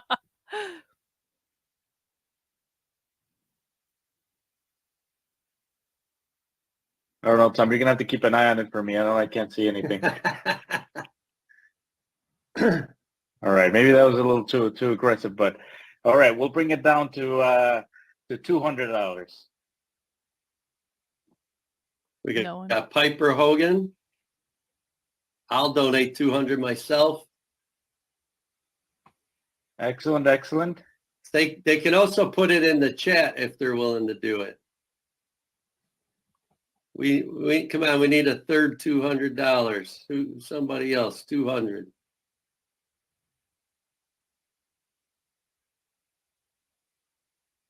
Awkward pause. All right. Jake Holtzman. We got Jake Holtzman. And I see who's that? Michaela Martinazzi. Ooh, look at that. If anyone appreciated that tie photo on Twitter, I mean, can't we just pretend I'm an OnlyFans girl just for this one time for that tie photo? I'm just saying, like, I'm never gonna do OnlyFans. That's as close to OnlyFans as I'll ever get. But I'm just saying, if anyone appreciated the tie photo on Twitter.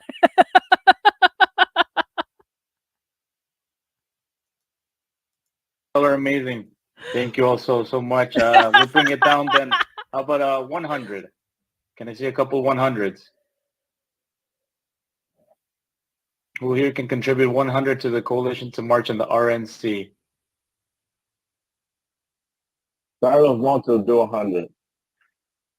Did Carlos say 1,000?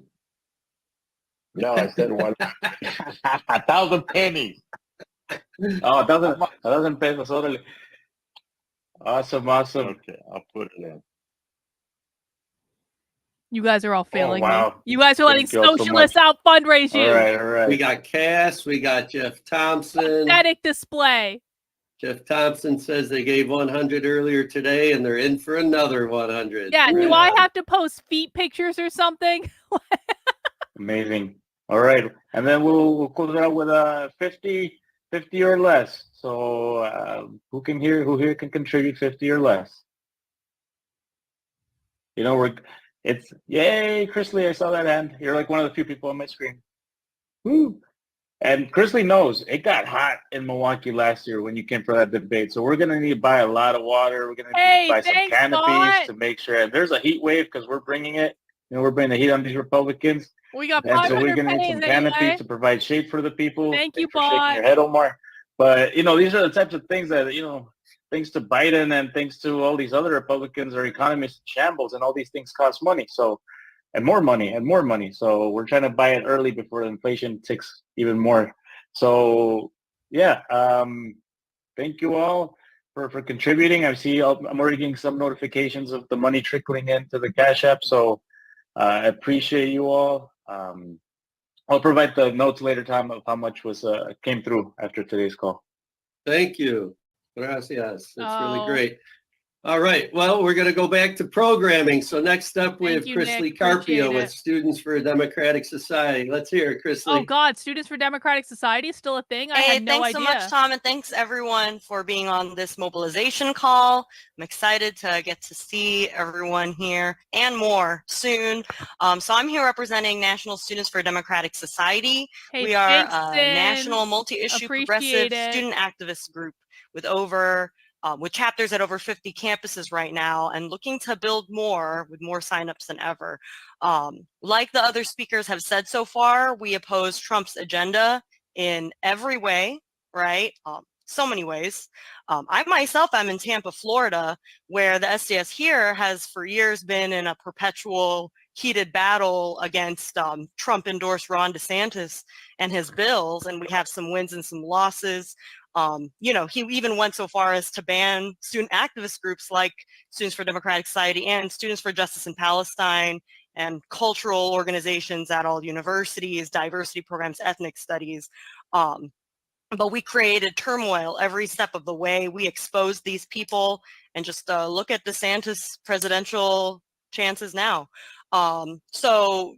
SDS, when Trump and the Republicans say there should be more deportations of immigrants. Wait, are these people taking credit for Ron DeSantis crashing and burning? Look at Ron DeSantis' presidential candidates now, or chances now, rather. Well, no, Ron DeSantis fucked that up all on his own, geniuses. You had really nothing to do with it. The right always hated him. Hey, thanks, Mark Meets World. I appreciate you. See, you guys are coming through. It's all good. We're like $40 away from the super chat goal. Appreciate you guys. We have never hesitated in saying not one more deportation. They say deport directly from protests. They say, monitor international students. They say do all these things, and we say not a single more. When he has endorsed governors who fast-tracked abortion bans of all kinds, including total abortion bans, we have gone out to protest and say not another step back. When he campaigns today to close the Department of Education, right? The thing that makes public colleges get money. He wants to close that. And to stop funding public education, we say hands off. It should be funded even more. We think it's actually not easy to get in education in the United States. And when he comes for organized labor and appoints judges who advocate the right to work for less, we say it's disgusting and it's union busting. When he tried to declare Jerusalem as the capital of Israel and not the capital of Palestine, we held emergency protests the next day. The reactionary right-wing Republican millionaires and billionaires who Trump represents are not a new enemy to us. We had protested him and his US-Mexican border wall and his Muslim ban going all the way back in 2015 before he even became the nominee.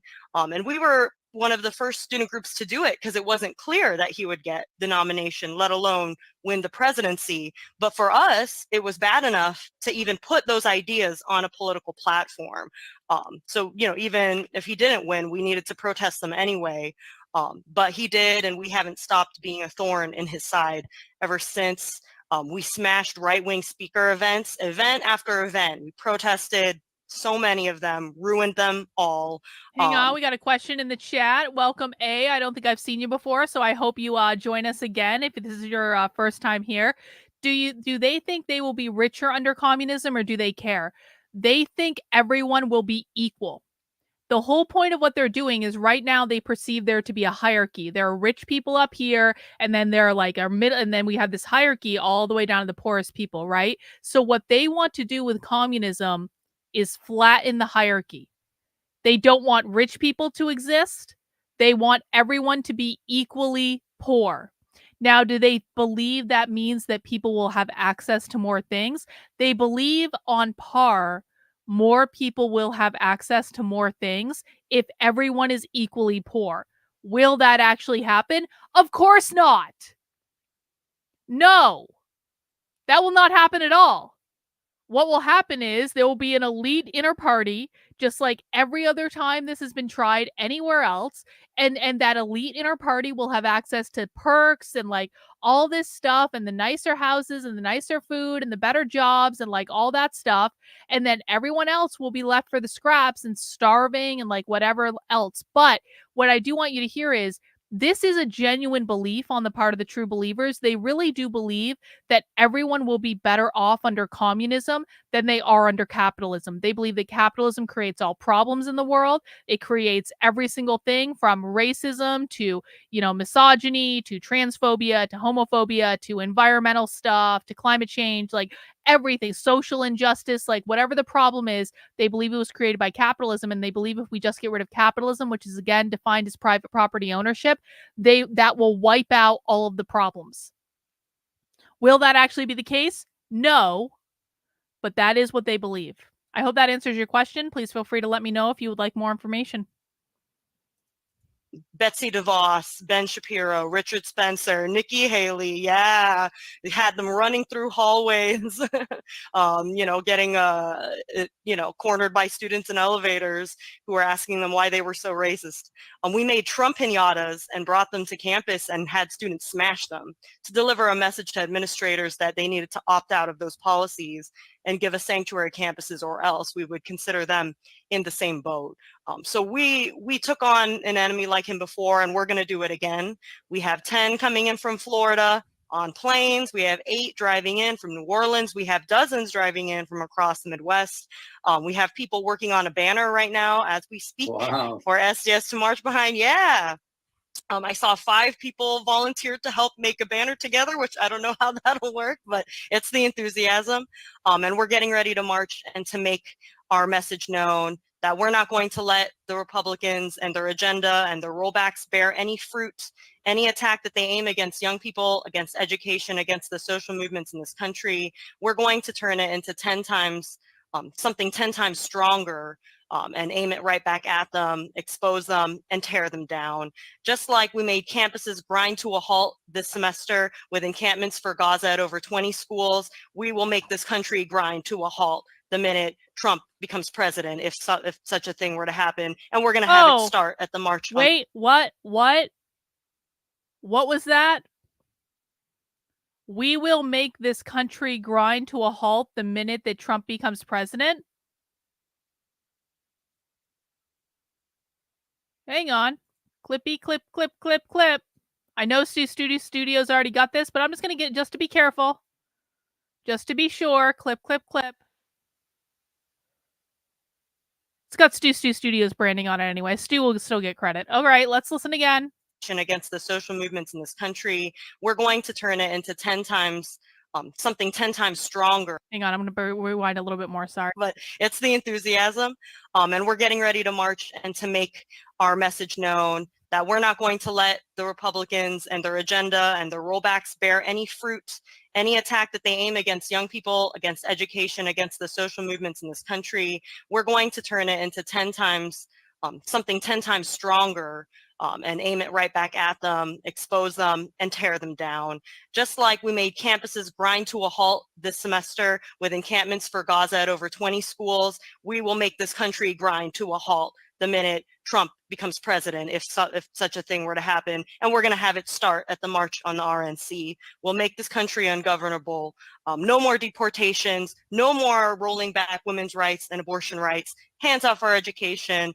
We're standing with Palestine, and we look forward to everyone who wants to march with us for peace, justice, and equality on the Republican National Convention.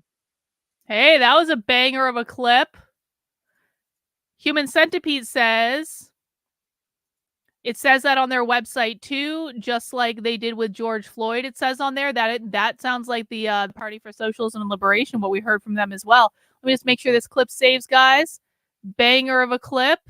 Thank you to Studio for bringing us this training again. Guys, please remember to follow him on Twitter. Unlike the Babylon Bee, I actually believe in and James Lindsay for that matter, I actually believe in crediting people for their work. So he is at the Studio on Twitter. He does a great job. Ahoy! 500 pennies for our courageous queen warrior that flies behind enemy lines, danger zone radar. Thank you, Andre. I appreciate you. Thank you for the super chat. Guys, we are about $37 away from reaching our super chat goal for the day. So if you'd like to support the work I'm doing, help me reach that goal. Not too hard. Like, you know what? 7 more people send in $5. We're already there. Let's keep going. Hey, solidarity, Chris Lee. That was awesome. So I'm actually the last speaker here, and then we're going to give reports, and we're going to talk about doing press conferences too in your cities, every one of them. So I'm speaking on behalf of the Freedom Road Socialist Organization tonight, and this will be the 4th time I'm involved in organizing for a march. Judgmental Lizard doesn't even have a message in his super chat. Thank you, Judgmental Lizard. I appreciate you. If you have something you want me to put on the screen, let me know in the chat, but thank you for being a supporter. Happy Friday. Beer money. Yay. On the RNC. The first one was in 2008 in St. Paul, Minnesota. And we mobilized 20,000 or 30,000 people, depending who you ask. And we really created a news story where they were showing the convention speakers, and then they were showing our march on the TV. It was the split screen convention. It was the People's Movement Against Wars, and then the McCain, who ended up losing, And I like to think we played a big role in that. Don't underestimate our movements and the power of protest and getting into the media.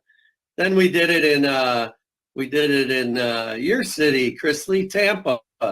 I remember there was a hurricane threat, so that I like to think the Republicans didn't show up because we did, but it probably had more to do with the hurricane threat. I remember it rained sideways, and we still got 1,200 people out there and made great speeches and had a big march, gotten all the news, international news. We were the show in town, so they interviewed us all day, Then we went to Cleveland, where we didn't have any actual ties with the mass movement, and we built some ties there. We had another big march with about 1,000, 1,200 people, and at that one, the Homeland Security or somebody put up a concrete barrier wall. So we called it the immigration wall, and we stormed it and jumped over it, and everyone had a good time doing that. We felt powerful when we got on the other side of it, and then we were within sight and sound of the arena. We also marched on Trump's hotel, which they weren't too happy about. So that was Cleveland. Milwaukee a few years ago had the Democratic convention during COVID, and we did a march and protest there. We had 7 families whose loved ones had been murdered by police in Milwaukee and surrounding areas. A family from the Oneida indigenous people from up north came down, a Puerto Rican family, and then 5 Black families. And those speeches from those families were powerful. And then we had a big march around the whole convention. And that's what we're going to do again this time. We're going to have a big march that goes through the streets of Milwaukee. I was just there last weekend with folks to demand permits. We had a march, 70 people got out, and we did the march route that we're proposing. And I got to tell you, we were popular. Every street we got on, some people would come out and join us and chant with us. And when we were crossing back over the river, I saw these 2 Irish pubs, and I thought, uh-oh, this could be a little trouble. Not at all, not at all. Those pubs were chanting the Palestine chants with us, and the young women in the pubs were giving us the Palestine symbol. They knew who we were, and they wanted us to know they were with us. And then the second pub started the immigration chants that we were doing. So I don't know about you, but my thoughts are Milwaukee is with us and not with Trump and the Republicans. Chris Lee, you reminded me of something that, for the Freedom Road Socialist Organization, we're a group that's about the working class. We want a revolution in this country. We try to build a united front with lots of groups similar to the coalition on the March on the RNC. We try to make a lot of friends so we can move big issues together, you know. And during COVID, we had this Republican congressman where I live who was an anti-mask, anti-vax, telling working people, you don't have anything to worry about. There's no health problems here. You should just go back to work and you know, do what we tell you to do. So my union was out of work the whole 2 years of COVID. So we organized a protest demanding unemployment outside his suburban office next to a shopping mall.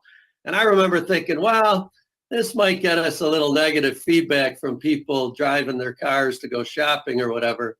But in fact, it was the opposite. There's working people all across this country, and they have no interest in the Republicans. It's the rich people's party, you know?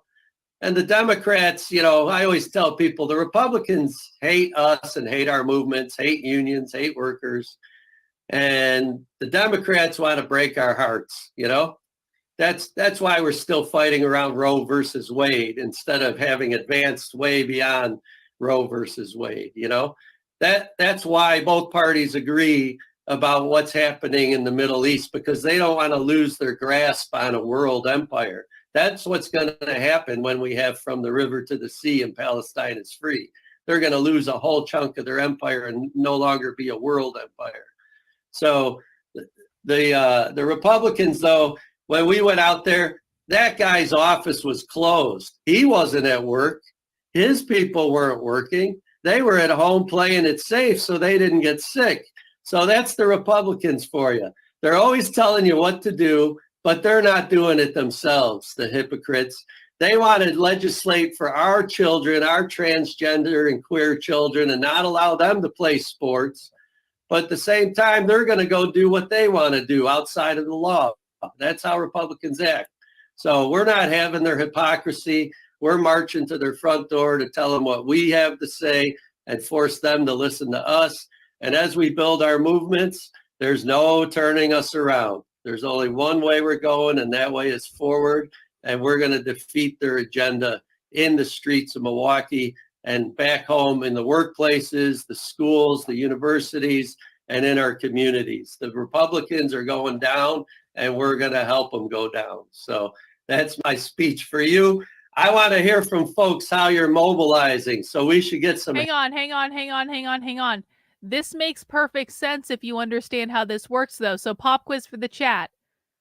A pro-union guy, pro-worker guy who was pro-COVID lockdown and mandate.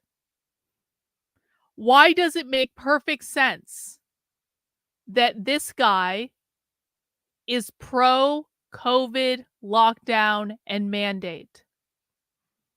Why does that make perfect sense? Let me know. Why does it make perfect sense that this guy, a pro-union guy, a pro-worker guy, would be pro-lockdown and mandate? Because COVID lockdowns and mask mandates are community care. Socialists believe in collective care. They're all part of the Borg. That means the Borg is going to protect its own. The party members are going to protect its own. This is why they argue for universal health care. Also, it is anti-capitalism. That's actually a really good point, Bot. I hadn't thought of that, but that makes perfect sense. It forces the government to step in and provide everything. Yup. All unions, guys, all unions are socialist. Socialists run the unions. And so while I appreciate that some of you are probably members of unions and it doesn't necessarily make you socialist to be a member of a union, because some of you have to be members of unions, but the unions are run by socialists. It's collectivism. Unions are socialist by nature. Collective care, they believe, protects everyone, so they can collectively care for everyone. Putting people back to work during COVID was about putting profits before people. He is a socialist, and socialists love socialism versus capitalism. It gets in the way of the capitalist system. Yes, by a very great degree. The community, the Borg supersedes all. The collective supersedes all. It's all that matters to these people. He's pro everyone must protect everyone else. Exactly. Well done, guys. Hands here. I'd like to start with anyone Bot who's news outside time. of Milwaukee and in Wisconsin or Minneapolis or Chicago. I know some of you are prepped to give a talk, so let's hear you. There's Liz from Chicago. Can we have Liz talk?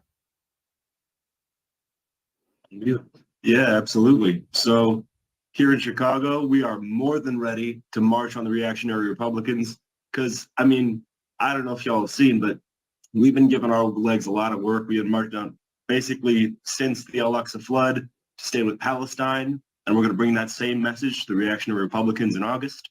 So there's going to be two main groups coming from Chicago. We're going to have people on the Chicago Teachers Union bus. Teachers Union. So everybody saw Ding, the ding, amazing ding. strike waves we've had all over Chicago.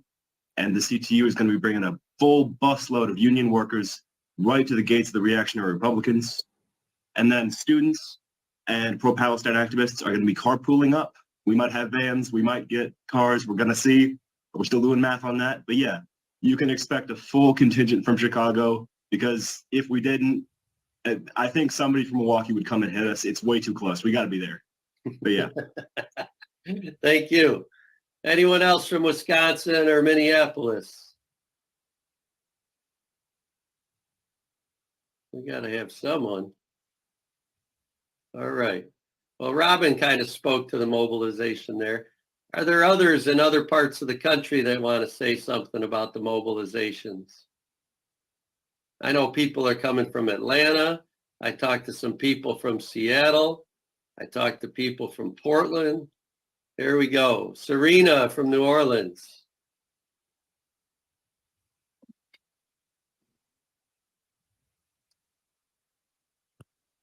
Hey, yeah, a lot of people from New Orleans are psyched about this march, and a lot of them wanted to come to this call today. But as it happens, Trump is here right now hosting a fundraiser. So they're all protesting and shutting down that fundraiser. A few years ago, we had the same kind of protest, and we cost the Trump campaign $2 million, the news reported. So we're doing it again this year. And so, shit. I mean, in New Orleans, we've got like a lot of... What? I mean, if they were upfront with their overall plan to the public, it would fall apart. Bro, they are upfront about their plan. They don't hide their plan. We have literally watched videos on this channel probably 200 days out of each year for the past 3.5, almost 4 years, in which they are completely and totally upfront about their plan. Well, if most people don't know it's communism, they're not listening. It is not hard to find this information. I can literally find dozens of presentations that are uploaded onto YouTube alone every single day, in which they are saying this flat out. So if the right isn't listening, if the general public isn't listening, I've been screaming about this for literally years. I've been posting clips for literally years. I've been documenting this for years. I'm sorry. Like, they're upfront about their plan. They say it all the time. No one listens. But you found us now, so we'll tell you. Like, we'll show you, and maybe you can help us go out and spread the word. And this is really what everyone should be doing. We all need to be spreading the word about this because no one is listening.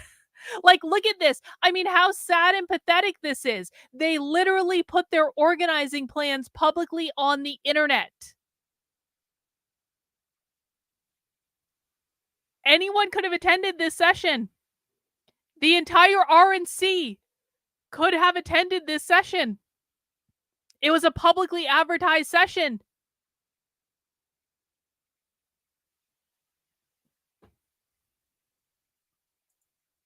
I hear you, I really do, but like, a lot of the same problems. We've got Jeff Landry is our governor, and he's like if Trump was Cajun. Hey, friendly clips on Rumble, he appreciate passed you. like this bill that required the 10 commandments to get posted up in every public school classroom from kindergarten to state schools. And he also is sicking the Louisiana State Police on us here in this city. Trans? So and that state police is bypassing the consent decree here. It's bypassing any kind of like oversight or regulation we have of the police. And it's also repressing student protesters. It's jailing people.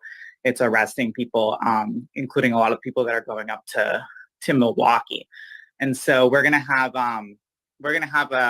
lots of organizations represented up there. The three main organizations that we're gonna have are that are leading the charge are, if I remember right, it's Cutie Cap, Queer Trans Community Action Project, New Orleans for Community Oversight of the Police, that's No Cop, and Students for Democratic Society, several chapters down here in New Orleans. And then we have three organizations that are also endorsing my organization, New Orleans Stop Helping Israel's Ports, New Orleans Healthcare Workers for Palestine, and then we've also got New Orleans Artists for Palestine that are all gonna be supporting this march. And so 13 people are going to go up there, 13 people and counting. 4 of them are showing up a week early to help build the march. And these people are going to represent people from all of these movements. So we're really excited, and we're fundraising, we're building. We're going to, most people are actually going to drive up there about 18, 20 hours and sleep in an Airbnb together. So excited to see y'all. Solidarity, that's going to be great. That's a long way, folks. That's a lot of people coming a long way. So we have a couple others. Joanne, welcome. We got to unmute you first, friend. Okay, great. There you go. Hi there. We've got a couple of people on the call. I know Heather Perkins is working with us. She's there in Milwaukee. Hey, thank you, SB. Just because the goal was met doesn't mean the appreciation train has to stop. Thank you, Carl. And hey, thank you, SB. I really do appreciate the super chat. I'm from California, along with my co-producer, Liz Liddell, who's the one coming to Milwaukee. But we are bringing a rolling LED billboard, and we are wanting to connect with other people so we don't have all the billboard, so there's some sort of organization, so they aren't all together, because ours is going to be a lot of awesome fuck you on it. And then Heather, I don't know if she wants to join in, but she's going to be doing projecting. And we also have condoms. Heather put the picture in here. We're working on college campuses along with lots of other stuff that we're doing, but we go around the algorithm, democratic messaging. We're going to do digital in-app ads, millions of them. And so we are doing condoms as well, which is, you can see this one here, protect your fucking freedoms, vote for Democrats. We also have one that says, protect yourself from Republicans, vote for Democrats.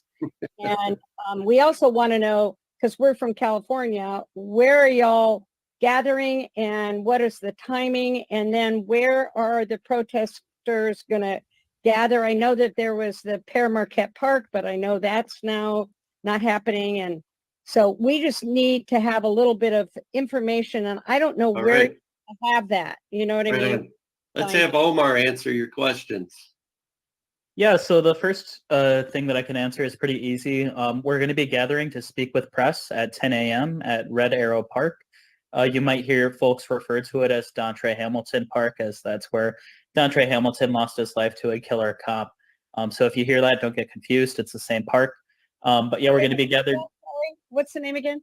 Red Arrow Park. What's the alternate name? Oh, Dontre Hamilton Park. Okay. Okay. Yeah, so we'll be gathered for press at 10. We will be starting with speeches and sort of gathering at 11. and then we're like hard like starting the march at noon, and so you know, all this is going to be starting from Red Arrow Park. Okay, great. And then in terms of the rolling LEDs, that's just going to honestly have to be like a touch and go type of thing. We have people bringing a lot of different setups and devices, but we are going to have a day of team that's going to be ready to handle these types of things. And so we'll be able to get you into exactly the right spot. We will have a lot of people available to help guide you. Okay, great. 'Cause, I mean, we're willing to do whatever. We just want to know the lay of the land.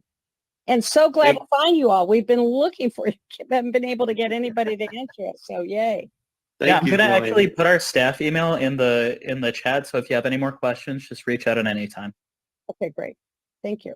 That's why we're doing the call. So thank you, Joanne. Hang we're going to have on. Andrea speak next. Sin, what the fuck? Why did you time him out? What the hell happened? Acoustic Theory, I'm really sorry. Your messages got deleted, but I'm going to untime you out. Wait, I don't think I can. Shit. Sin, what the fuck?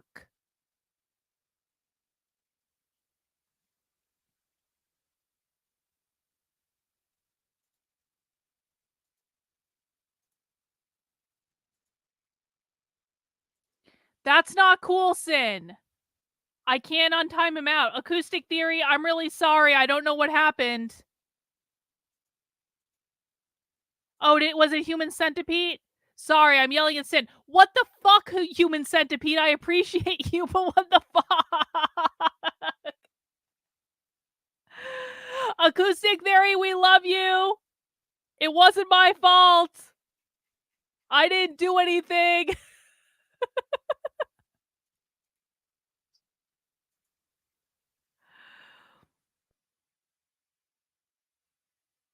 Hi, thank you.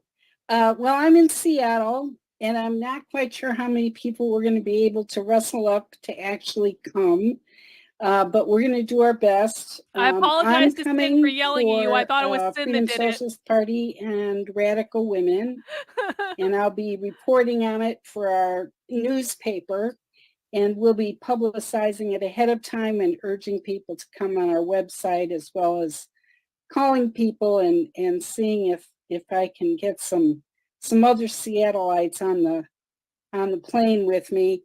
I'm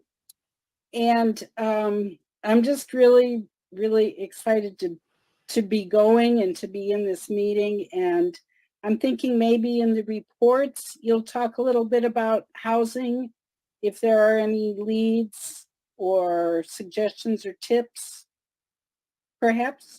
That's another Omar question.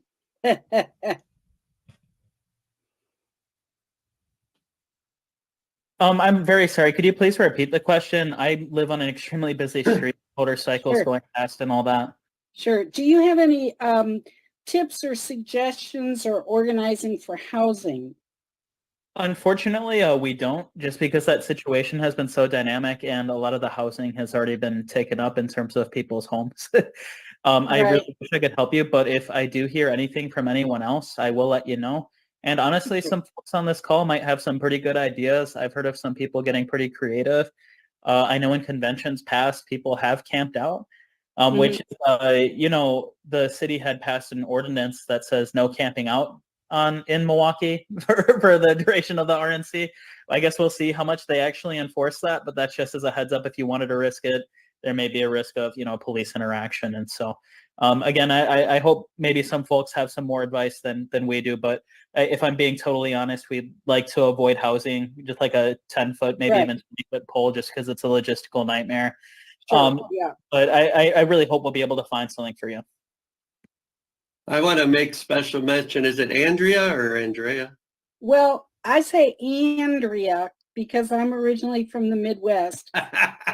My Latinx roommate, of course, is Andrea. My So Latinx roommate. All right, thank you. I just want to make special mention that it was after we protested the RNC 2008. I'm getting feedback in St. Paul, Minnesota. In 2010 is when the FBI raids of the activists who organized that protest and led that protest happened. And we had the anti-war 23. And Andrea's group helped defend us and keep us out of prison. And we owe you a debt. So I just want to recognize you and your group and say thank you very much, because we're back to do it again because of people like you. Yes. Well, like you said, solidarity. That's right. All right. Thank you. So now we're going to head to Seattle again for Cleo Jensen. Hi, thank you, Tom. And Andrea, I'm very excited to connect with you as well, because we have 8 people right now confirmed coming from Seattle to the March on the RNC. We've actually been meeting for about the last 2 months, every other week, to help plan, because it is a ways from Seattle to get to Milwaukee.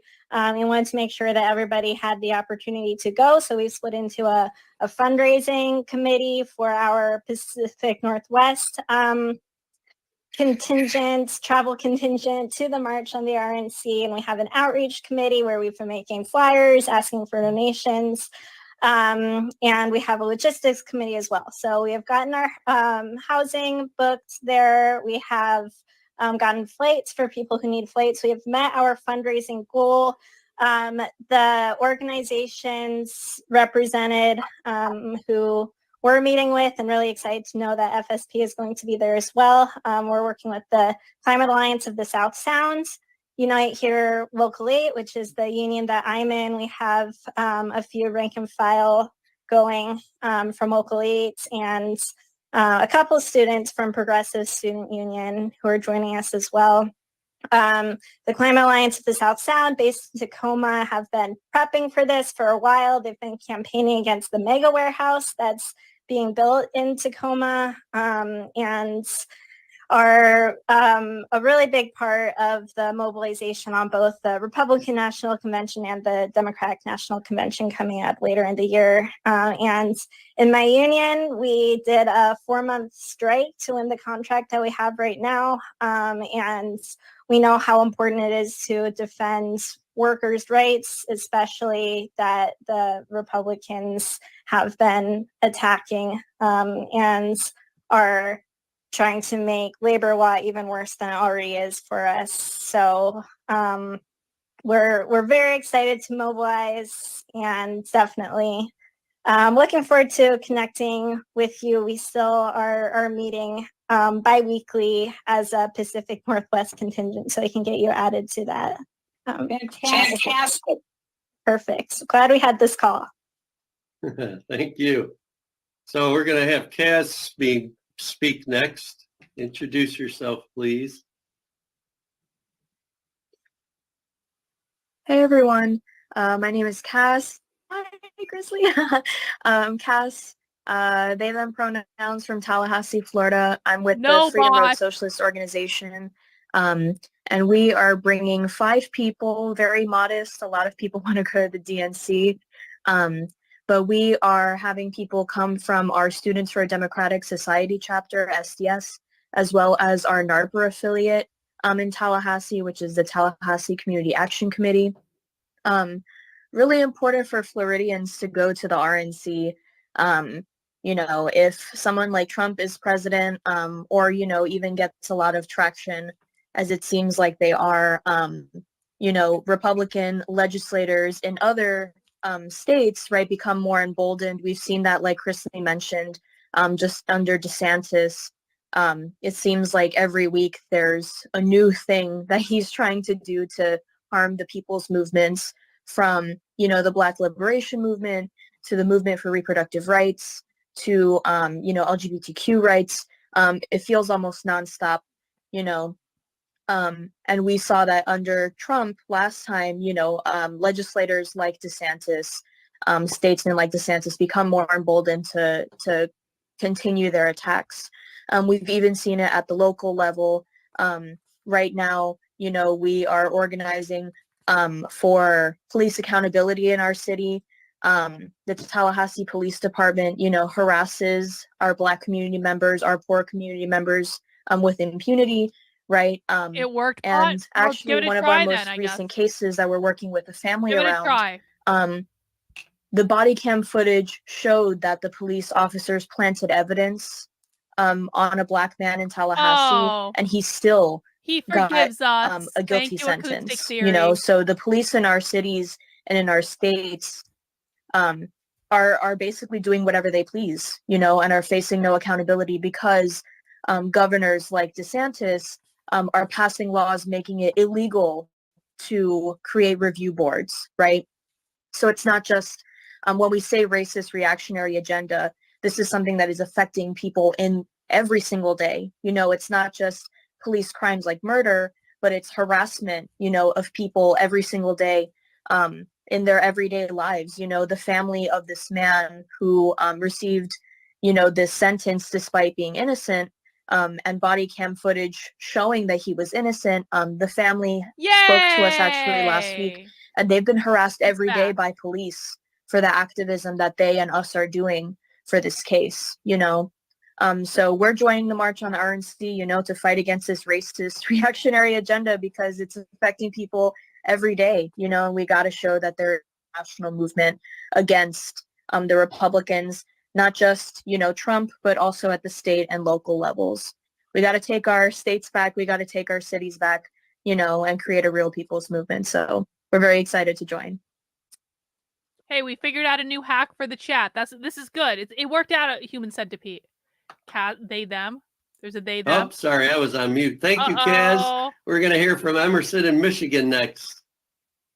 Hello, beautiful people. Hang on. So A says, this is actually a great question for a newbie. Okay, so have you found the most core groups that make the major decisions, or does that not exist? Please ignore if it's off topic. No, I love questions from new people. I just have a lot of slime on my hands right now because I'm playing with my slime, but I love questions from new people like this. So the thing is that the left does not organize like the right, in that the right thinks about things in terms of hierarchy. They think, here is the chief decision maker, and then they have all these people underneath them, okay? The left doesn't work like that. The left are collectivists. The left want to flatten all hierarchies. Never mind the slime on my hands right now. So you gotta distinguish between how they think about how organizations are running. How the left coordinates is they have thousands. I mean that maybe even tens of thousands, but definitely in the thousands of these small little collective groups all across the country, in every town, in every city. Well, maybe not in every single one, but like in a lot of them, in every major city, that's for sure. And what they do is they coordinate on a local level within these collectivist groups. And then what they do is they coordinate in calls you see like this, where they get a whole bunch of the groups on the call and they coordinate with each other about how they're going to approach certain things, because they recognize that they all have interests in line with each other, and so they'll work together in collegial ways. Some of these groups are bigger than others. Some of these groups are more effective than others. Some of these groups have more influence than others. But ultimately, when they're coordinating with each other, they don't see it in terms of there is a leader and there are followers. This is why basically every article you see about George Soros, or I guess Alex Soros now, Soros is funding all these people, it's usually all bullshit. And almost every time when you look into these articles about Soros is funding the college protesters, what you actually find is maybe one college protester got a grant from them like 3 years ago. And so they think that they're funding all college protesters, but they actually have no evidence of that, because that's just not how these groups work. They are a completely decentralized movement. They have a million heads to the Hydra. There's not one heads, there's a million heads. And so you cut off one of those heads, congratulations, you got one. There's a million more heads. So it's not that all these groups agree on everything, because they don't agree on everything, but they come together and work together enough that they're able to coordinate stuff like this. And you also got to keep in mind, this is their full-time job. And it's not because they're all funded by Soros. This is their full-time job because they make it their job through fundraising, through event sales, through publishing, et cetera, et cetera. And so, it makes it a very complicated problem to solve because there is no head of the monster to cut off. It's just a completely decentralized movement. So I hope that makes sense. I'm really glad you asked the question. Let me know if I can clarify it all. Well, I just want to say, first of all, it is so heartening to see so many people on this call today. It looks like we're going to have a fantastic show out in Milwaukee for the RNC. I'm so incredibly excited. I'm actually so excited to get to Milwaukee for the RNC that I'm headed there at the end of this week. I'm going to hang out on somebody's couch and do some last minute logistics with the organizing team. Really excited to join the crew on the ground and to get more involved. That said, I'm with Palestine Solidarity Grand Rapids. So we're in West Michigan, only 4 hours away from Milwaukee. It's super easy to get there. So we honestly have no excuse but to bring out the numbers. Right now, we have about 30 people who are interested in carpooling to the RNC.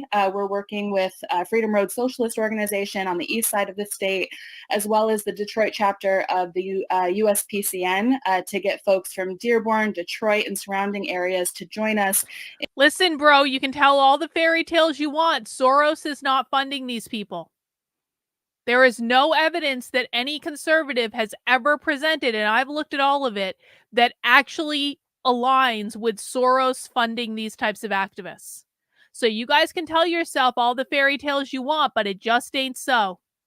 You're being lied to by your influencers because they want your clicks and your shares on their content more than they want to tell you the truth.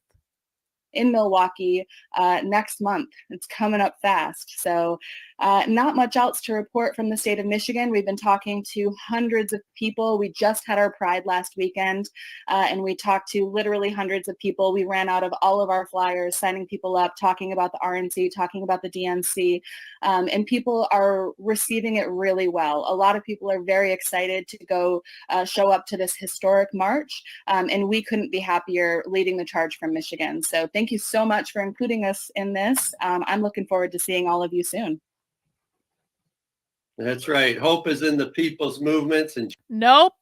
Soros does not fund this. Stop spreading bullshit in my chat. Soros does not fund this. It is all bullshit. There are no receipts. We deal in reality here. We do not deal in trust me, bro. Changes in the streets. So we'll see you in Milwaukee. How about Lauren King?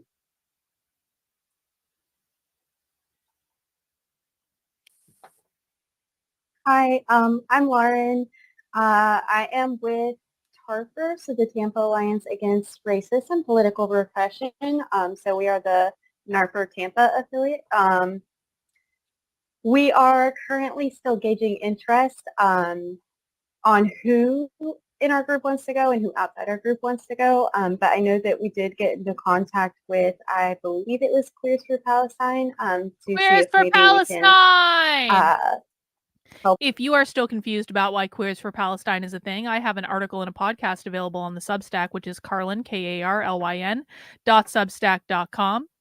And you can learn why Queers for Palestine is a thing. And I'm not going to explain it again. I've explained it a million times on this channel.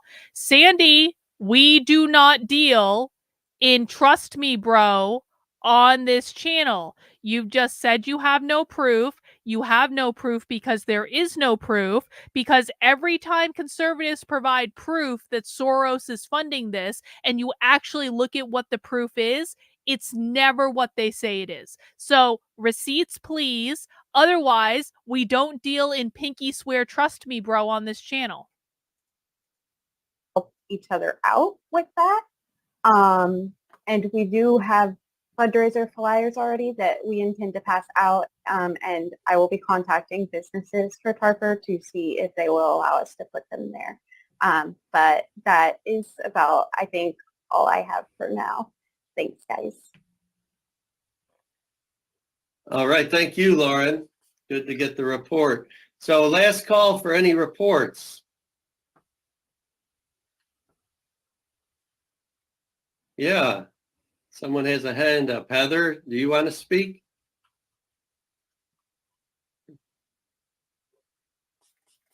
Let's see if we can unmute Heather, and then we'll head to Michaela after that. Would you like to speak, Heather? Raise your hand if you want to speak. All right. Okay. There you go. We got you. So yes, Oh, so her hair is I share all the beautiful. reasons why that I'm hearing on the call that we Beautiful. want to march and protest. Yeah, these What things we're are doing is we're going to be also okay, so you've now given us a website that has no evidence that any of the groups that we're looking at right now are funded by George Soros. Congratulations. You've given us no evidence. Because there ain't no evidence on that website that Soros is funding these groups. Conservatives are so fucking committed to this lie. Conservatives would rather lie to themselves about what's happening than actually engage in the truth right in front of them right now about what's happening. Because it's much easier to lie to themselves and pretend that a fiction is real life rather than deal in receipts. projecting. So we have the mobile billboard, but we're also at night going to be projecting pop-up projections in different places.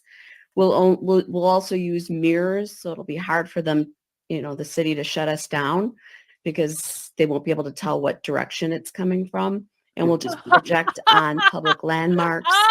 And it might be nice to have some people show up for that. That will be at night. And it'll be the first 3 nights of the convention. So just wanted you to be aware. Hang on, we got a super chat from Rottweiler. Soros, Schwab, WEF are too bourgeois for radical socialists. They've said it. We've seen them. They don't want to sell out Jesus Christ. Yeah, exactly. You guys are talking about the WEF. You're not talking about these people. These are two different groups. Another lie that conservatives have told. Thank you, Rottweiler.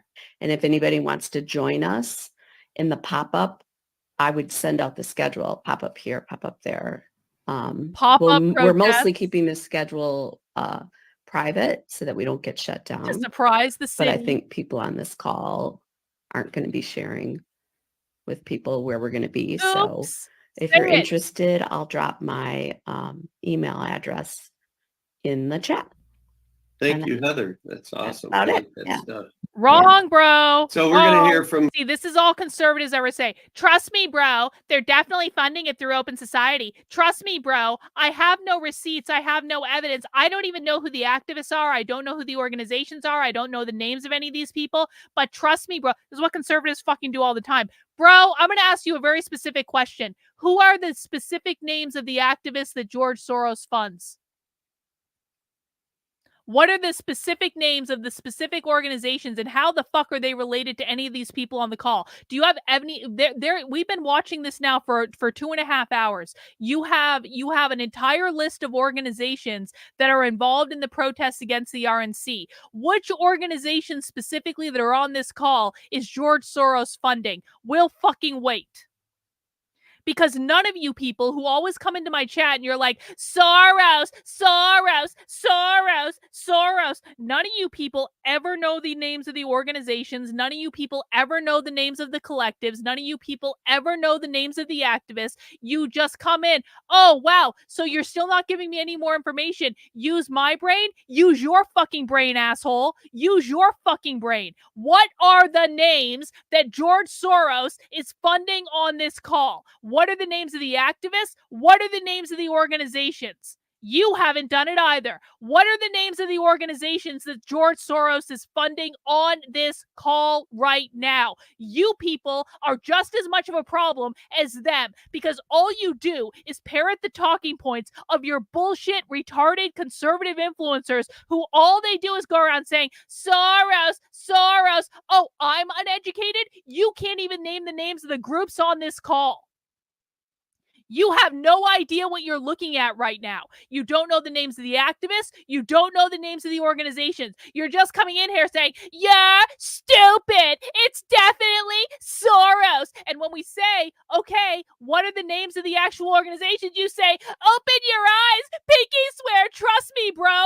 You do nothing. You know nothing. You have no receipts. We've dealt with you assholes for 3 fucking years. And in 3 fucking years, you have never once provided receipts. Then where are your receipts, bro? What are the names of the organizations? What are the names of the activists? None of you retards saying Soros, Soros, Soros. Go through the list. You go through the fucking list. You're the one making the claim. I am not the one making the claim. You are the one making the claim. I've been through the list. Oh, I'm a done cunt? Oh, yeah? Because you don't know shit? You're permanently banned. Get the fuck out. You are beneath me, asshole. You are beneath me. You are beneath my audience. You have no fucking clue what you're talking about, and you don't give a fuck. Does anyone else want to get banned? Anyone else? Any other conservative retards in my chat want to come forward and prove they have no fucking idea what's going on? They just want to come here and say, Soros, Soros, Soros, Soros, Soros, Soros, Soros. They can't name any of the activists. They can't name any of the collectivist groups. They can't name any of the organizations. But trust me, they're all funded by George Soros. We swear. We swear. Anyone else? Anyone else want to get banned? And if I don't agree with them when they're providing no receipts, I'm the dumb cunt. Yeah, sure, bro. Sure. You wonder why conservatives lose? Because I'm sitting here, I'm literally showing them the activist groups. That's not evidence, you fucking retard. The Open Society Foundation, funded by George Soros, are the world's private funders of larger independent groups. Okay, what groups?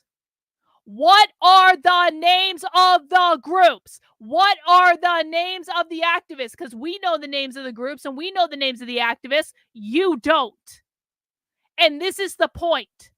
You have no idea who you're talking about. You have no idea what they're even associated with. You just go, pinky swear, trust me, bro, it's definitely Soros. What groups?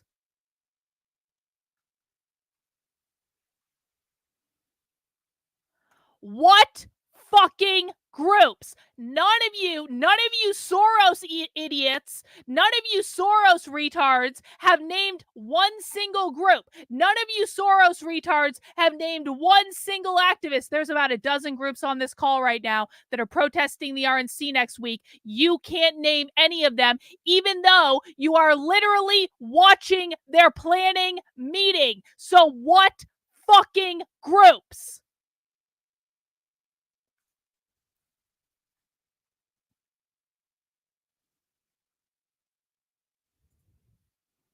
Rottweiler says, easier questions for conservatives. Show us a video of activists singing the praises of Soros and his money. Come on, I challenge. Yeah, that's actually a really good question, Rottweiler. That's a great point. Can any of the Soros retards in my chat right now show us one video of one real activist on the radical revolutionary left that is singing the praises of George Soros or Alex Soros or the Open Society Foundation? Does any of that even exist? Because really, if they were just handing out all this money to all these leftist activists, you would think there would be at least one video on the internet in which leftist activists are saying, look at all this money we got from the Soros Foundation, the Open Society Foundation, but don't we just fucking love them? Does that exist? Can you provide us receipts? No, you can't, because you don't even know the groups you're talking about. Nick, thank you for the member chat. This is why Carlin teaches us how to explain the talking points by explaining with evidence and naming names. Let the conservatives be a reminder of why Carlin is tough. Thank you, Nick. I do appreciate it. Misa says, Open Society funds Democrats and progressives. It does not fund Marxists. The Democrats need to stay in power in order to protect the corrupt old money that control the WEF. Someone is finally talking sense.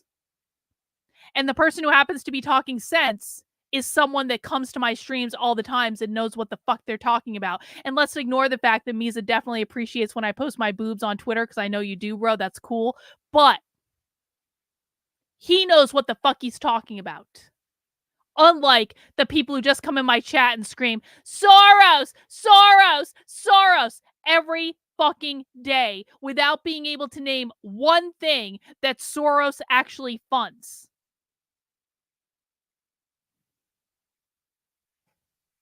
Let's continue. Michaela next in New York City, and then I was told someone from Orange County was going to give a report, and I haven't seen their hand yet, so I'm calling them out. All right, Michaela, it's you. Hey everyone, so this is Michaela. I am in New York and I'm speaking on behalf of the International Legal People Struggle. We're very excited to mobilize for the RNC. The entire steering committee is going to be there, but also we're going to be there because we remember, Trump and the Muslim ban. We remember Trump and the, protest during the George Floyd rebellion, right? Like Trump is a wartime president and has, a big hand in imperialism, just like our current president has. So we're, going to be there to put up a anti-imperialist line along with the coalition.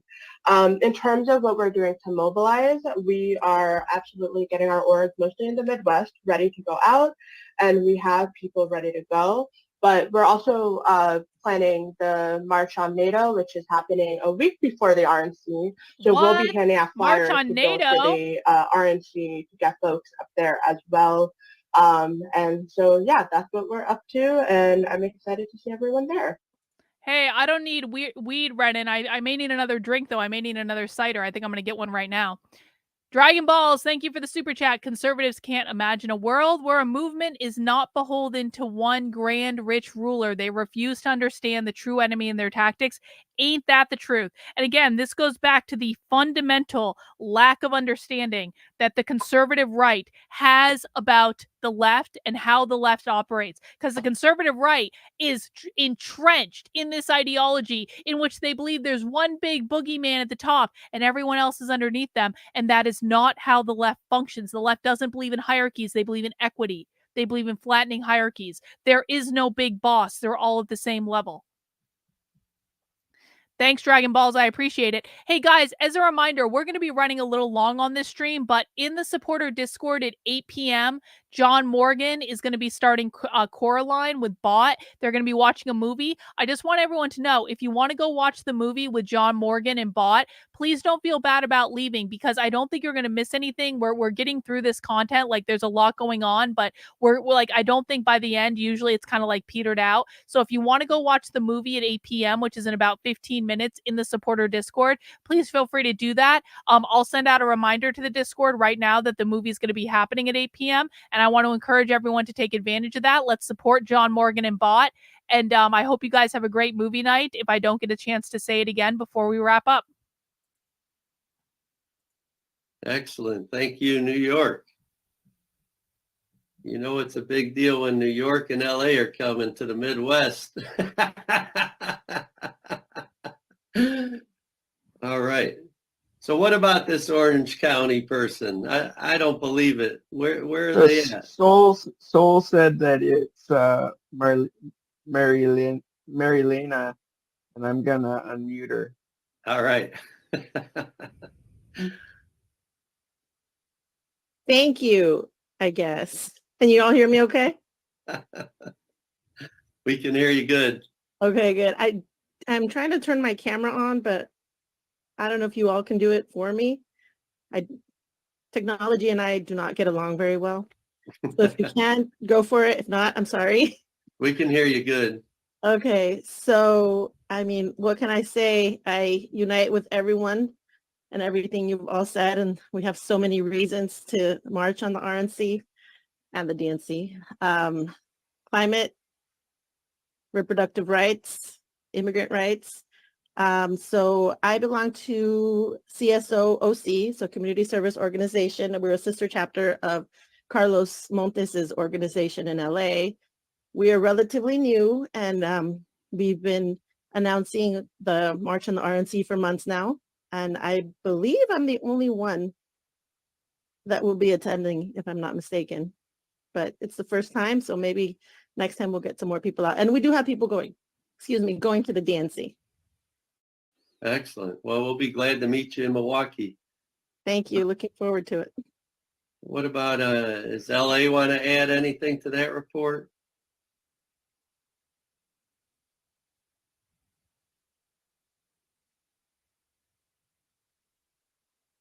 This is called the awkward pause where I get them to speak. I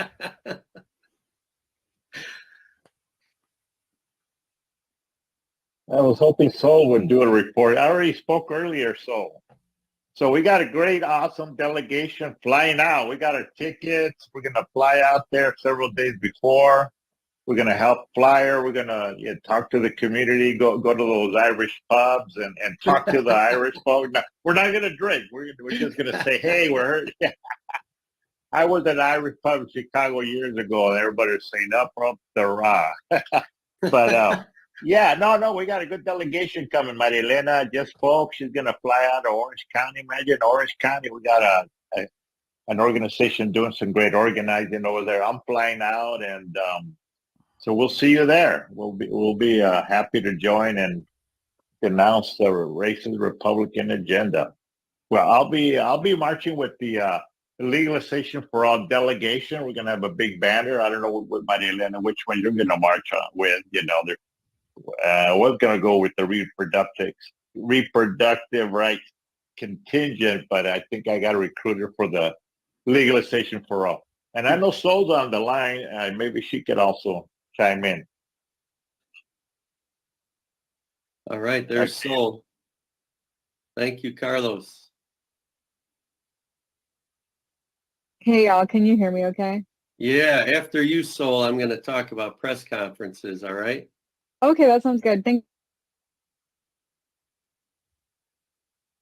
ahead, Sol. Oh, maybe she got cut off somehow. You're unmuted.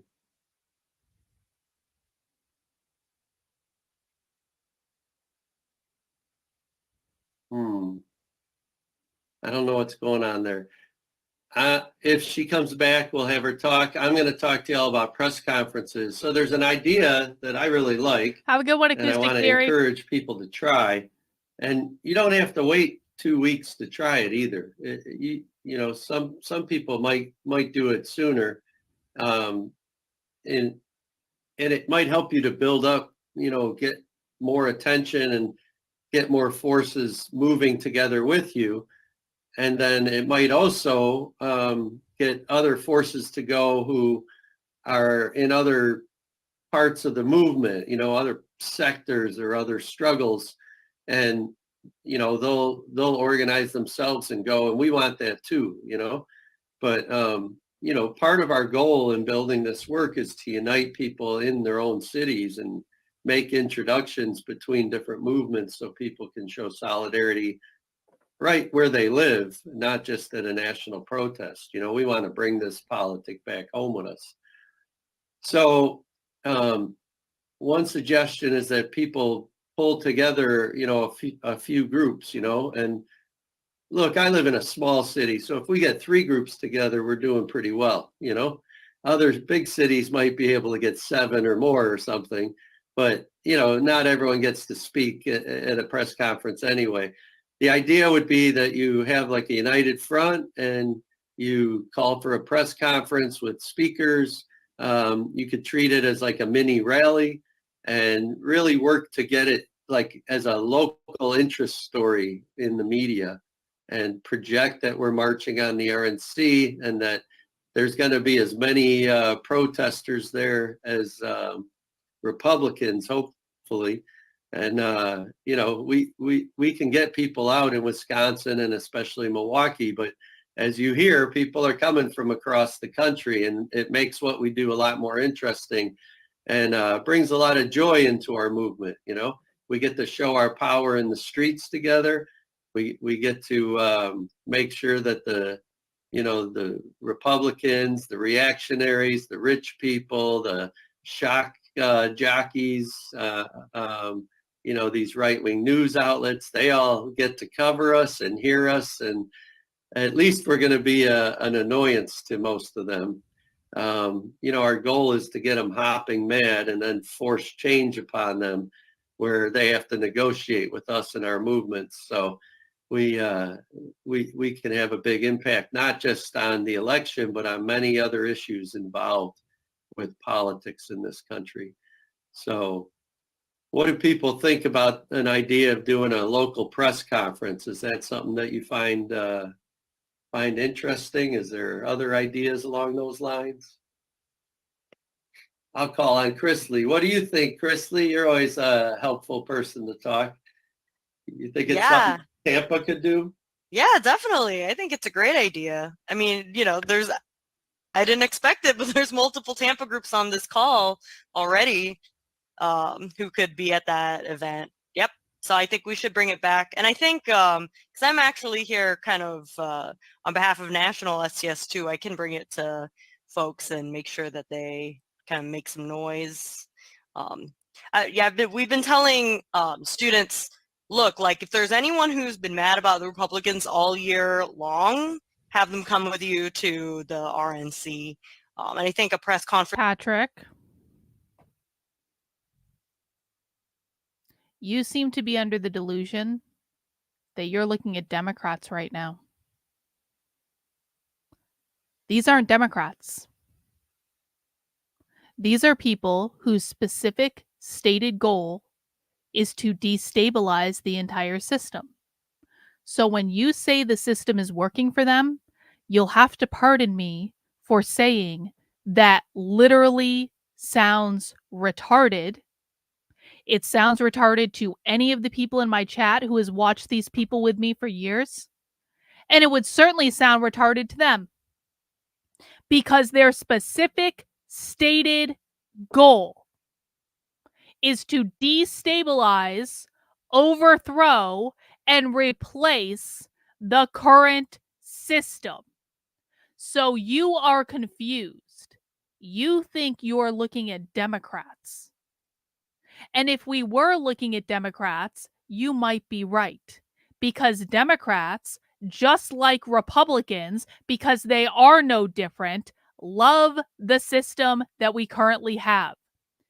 These people are not Democrats. They are not liberals. They are not progressives. They are not even democratic socialists. These people are socialists and communists. And every single time one of your favorite conservative influencers says, all Democrats are socialists, they confuse people like you. Because Democrats are not socialists. Socialists hate Democrats. Socialists hate liberals. Socialists hate progressives. Socialists denounce progressives and liberals more often than they denounce conservatives. So no, bro. You're wrong. And if you stick around and you watch and you open your ears and you listen to what they have to say, you will see clearly how much you have been lied to by every single person you have ever trusted to tell you the truth. Because this is what's happening.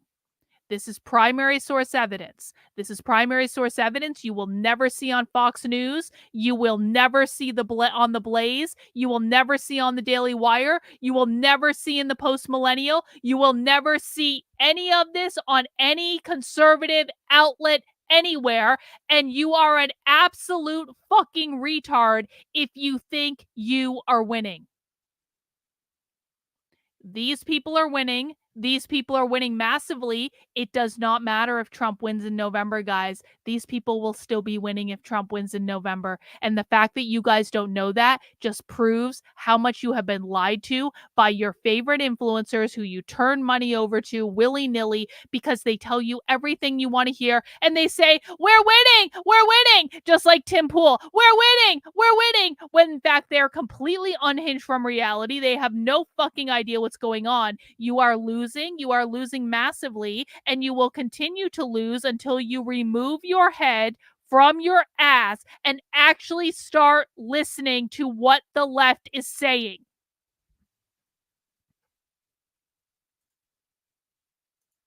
Is a good way to test that. Yeah, so it might look different in Chicago than it does in New Orleans. But that's the beauty of it, too, is it's your local united front. You get to decide, who's speaking. Patrick, and how people. I need you to shut the fuck up and I need you to listen. Arguing with me changes nothing because you will be proven wrong and I will just continue to verbally berate you for how much you think you know that you have no idea. What I need you to do is shut the fuck up and listen to what is being said. That's what I need you to do. Stop talking. Start listening.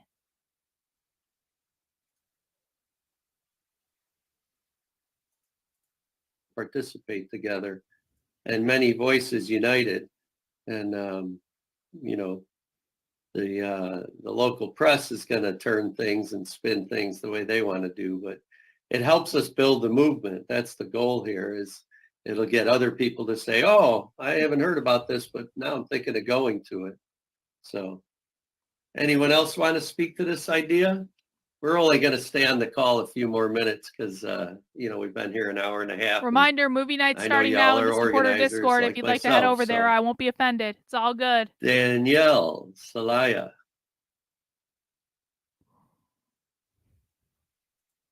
Thanks, Can Mark. we unmute Danielle?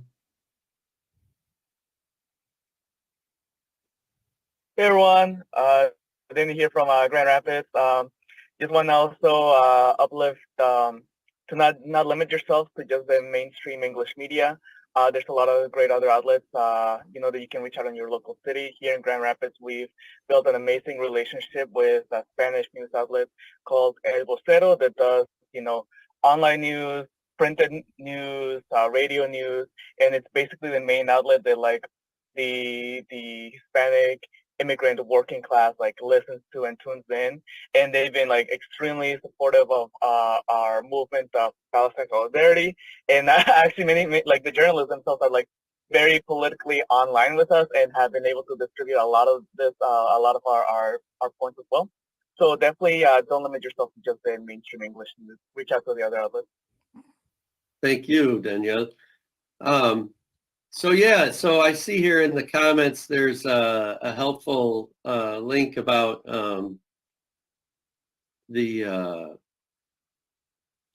staff at marchonrnc2024.org to help set up a presser. And I'm not the kind of organizer who just puts out a good idea and waits to see what happens. I want to see people raise their hands about who's going to try doing one of these local press conferences and get your local groups together and united to build toward. What's the difference between democratic socialists and socialists? Socialists would tell you the democratic socialists are too close to capitalism, that they've capitulated to capitalism. Socialists regularly denounce AOC. They regularly denounce Bernie Sanders. They regularly denounce members of the squad because all of them are too close to capitalism. So socialists do not believe that they're going to achieve their goals by working within the political system. They do political things, but they do not work within the political system. Bro, if you ever mention the Open Society again in my comments, I'm going to ban you. No. Open Society is not the same as what they want. It's the March on the RNC. I bet Milwaukee's become very good at doing press conferences the past few months in the fight for permits, you know, because we've had to get out there again and again to do press conferences and demand permits from the city and the Secret Service and the other people who just give us the runaround again and again and again.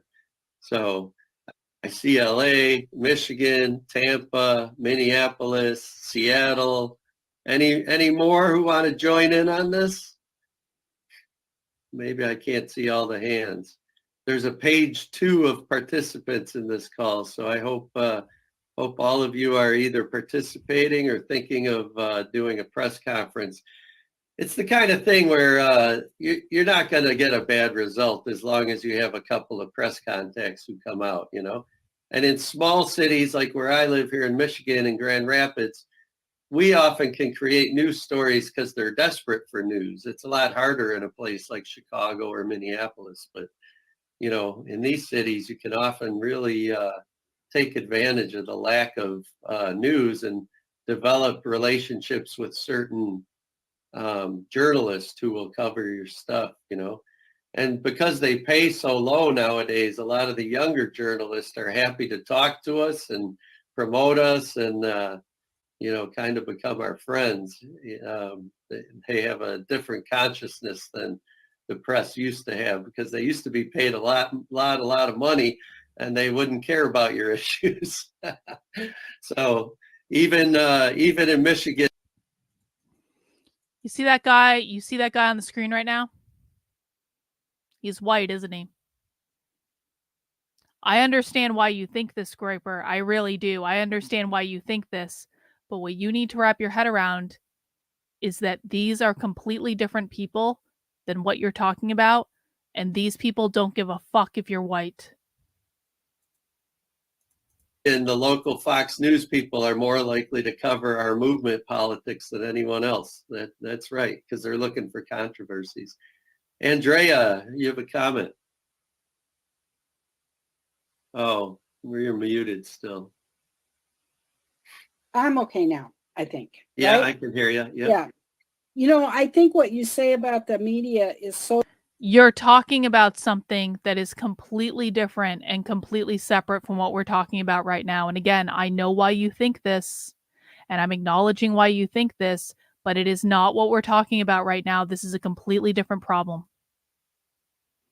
See you, Mark. Have a good one. And I think appreciate you. It's not only that they're being paid less and treated worse, but also I think it's some of the temper of the times. I mean, I think that since Trump's first election, more or less, since he was actually given it by the Electoral College, anyway, he was given it by the Electoral College. I think that journalists are more interested now in what activists are thinking and doing and saying.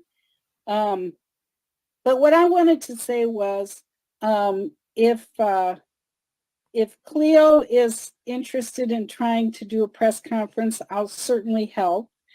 And I think one part of our messaging should be condemning this decision that just got out in the news where they're going to let people carry guns in the outer perimeter, not the inner perimeter, you understand, because those people need to be protected. But in the outer perimeter, which I think is just an invitation to intimidation by the far right, our Radical Women and the National Mobilization for Reproductive Justice had a press conference about reproductive justice this morning in Washington, D.C., that a lot of my comrades went to. And the right wing showed up with, you know, one of those siren wailer things and drums and all that, and it crashed the press conference. And they did go on with it, but it was very difficult. And I think that, you know, we know the city and the cops will be on the side of the convention. So I think that we should really say, look, you know, we want equal treatment, equal protection, and not a welcome mat for the bullying by the far right. That's right. And, you know, the media kind of tries to use that far right as a threat to us. So they try to use it to scare people from coming to the protest. Right. Exactly those kinds of talking points. So I don't know, Omar, do you have any kind of last words about that? And then I'm going to wrap things up Yeah, I guess on the subject of like safety and, you know, especially I would almost call it like fear mongering that's been occurring around the March on the RNC. You know, it was something that started out as like being like very small and honestly only really amongst like certain types of organizations, I guess is how I'll put it. You know, it started to really like take hold and the media started taking hold of it and the Republicans started cashing in on it. And like here in Milwaukee, honestly, I mean, we were even kind of buying into it a little bit, you know, because we keep hearing about it and we want to keep ourselves safe. We want to be vigilant. But then we realized we're kind of like almost playing into the Republican agenda that way, right? The reason why they're sending 4,500 police officers out there is to create this image that like we're something that needs 4,500 officers to look after. You know, it's all like a very much, and it's not only that, it's a very much a historical thing, right? This is something that they've done in conventions past to really demonize us. And honestly, the way that the media talks to us and the way that some other folks talk to us, they talk as if, you know, we're these like vicious animals. and so, I mean, you know, we always put ourselves out there, and especially in the press, as, you know, like, hey, you know, we're working folks just like you. We're excited to take on the RNC. And, you know, we're going to have the protests that we've always said we're going to have. It's going to be a family-friendly protest with a bunch of national orgs. And we're going to make sure that we're going to make the Republicans as uncomfortable as possible while we're all over there. And so, you know, we shouldn't play into the Republican agenda. And, you know, I'm really happy that that the subject got brought up, because I think it's really going to take all of us to combat this narrative. All of us that, you know, are apparently also brave enough to march on the RNC, to let other people that, you know, the water's fine. You know, we have some really good organizers on this. There's a lot of folks on this call that I would trust with my life. And, you know, I think we have to project that to others as well. And I know that everyone on this call definitely has a good reputation in their cities. And I'm sure that if you say the water's fine, you know, people are going to jump right in. Yeah, in the Cleveland one, they kept threatening us with bikers for Trump. And I said, well, I often work on a loading dock, and I meet a lot of bikers.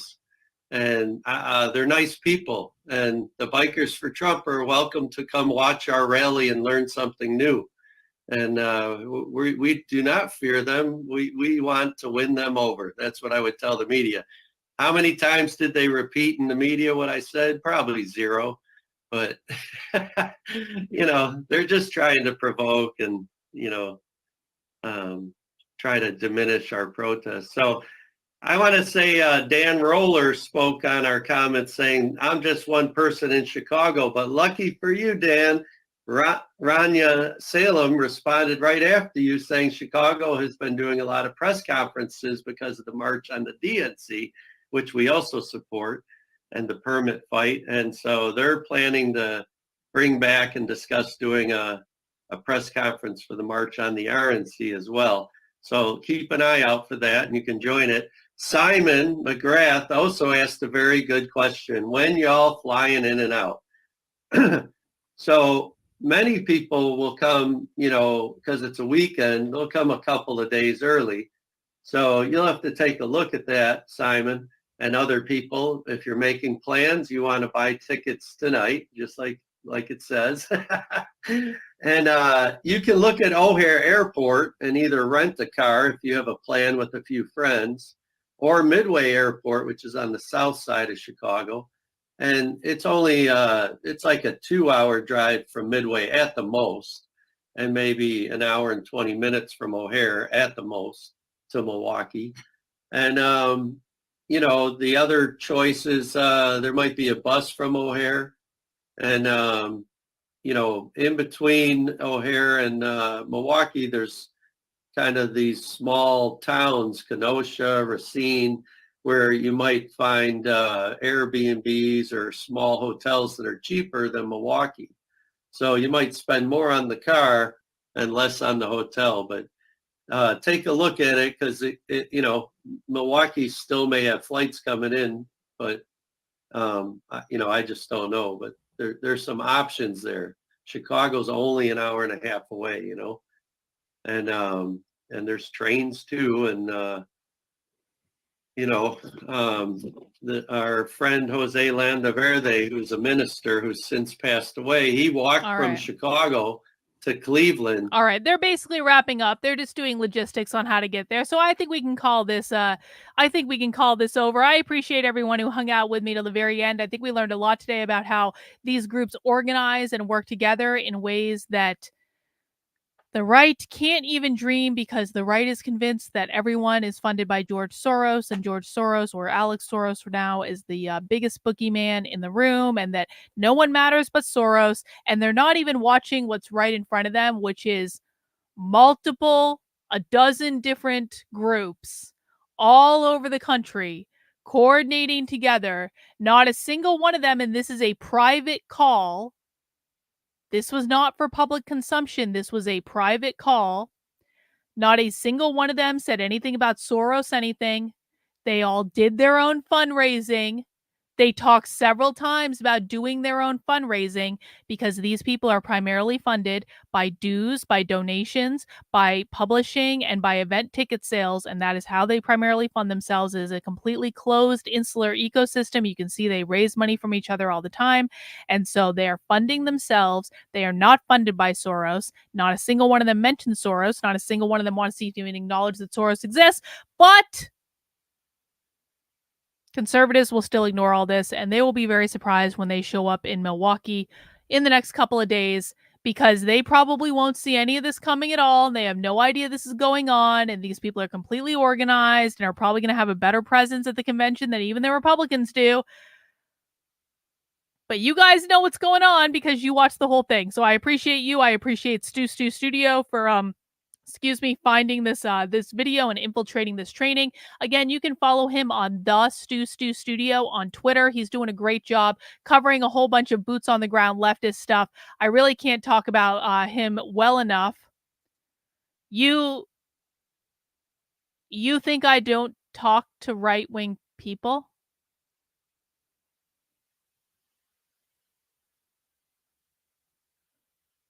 You think I don't talk to right-wing people? Question for the chat. Do I talk to right-wing people?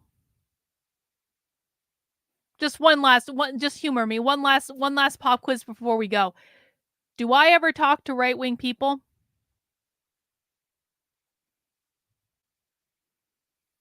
Do I ever talk to right-wing? I just never talk to them? Is that what we're saying?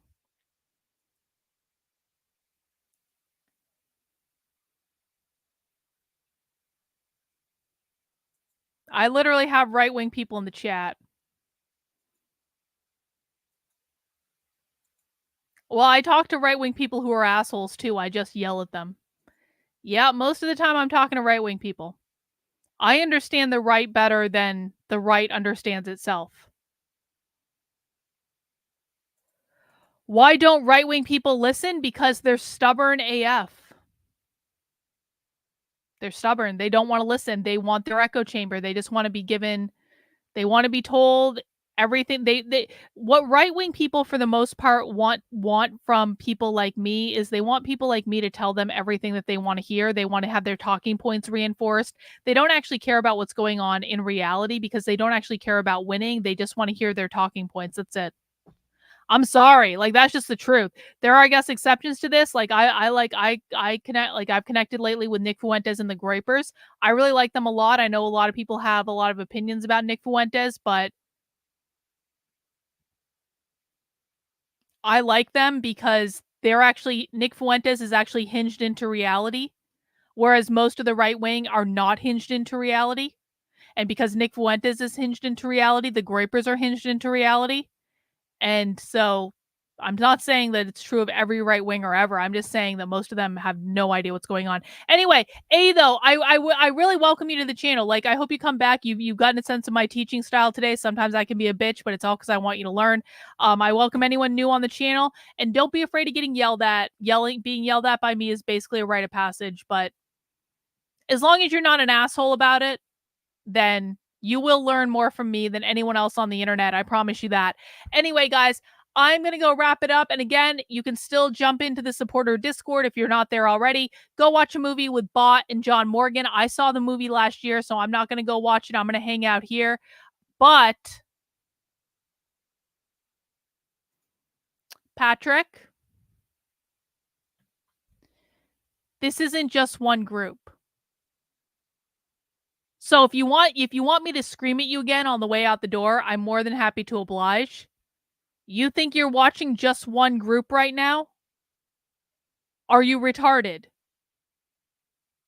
There have been dozens of groups mentioned on this call. So no, you can't. Do you want to know why you can't? Because you didn't shut up and listen like I told you to 2 hours ago. Anyway, guys, I'm wrapping up the stream. I hope you all have a good rest of your night. I will see you tomorrow for Bitchcraft at 3 p.m., Socialism Saturday at 6 p.m. You don't even know the names of the groups, bro. So no, I don't believe you. Anyway, have a good one, guys. Good night. Bye.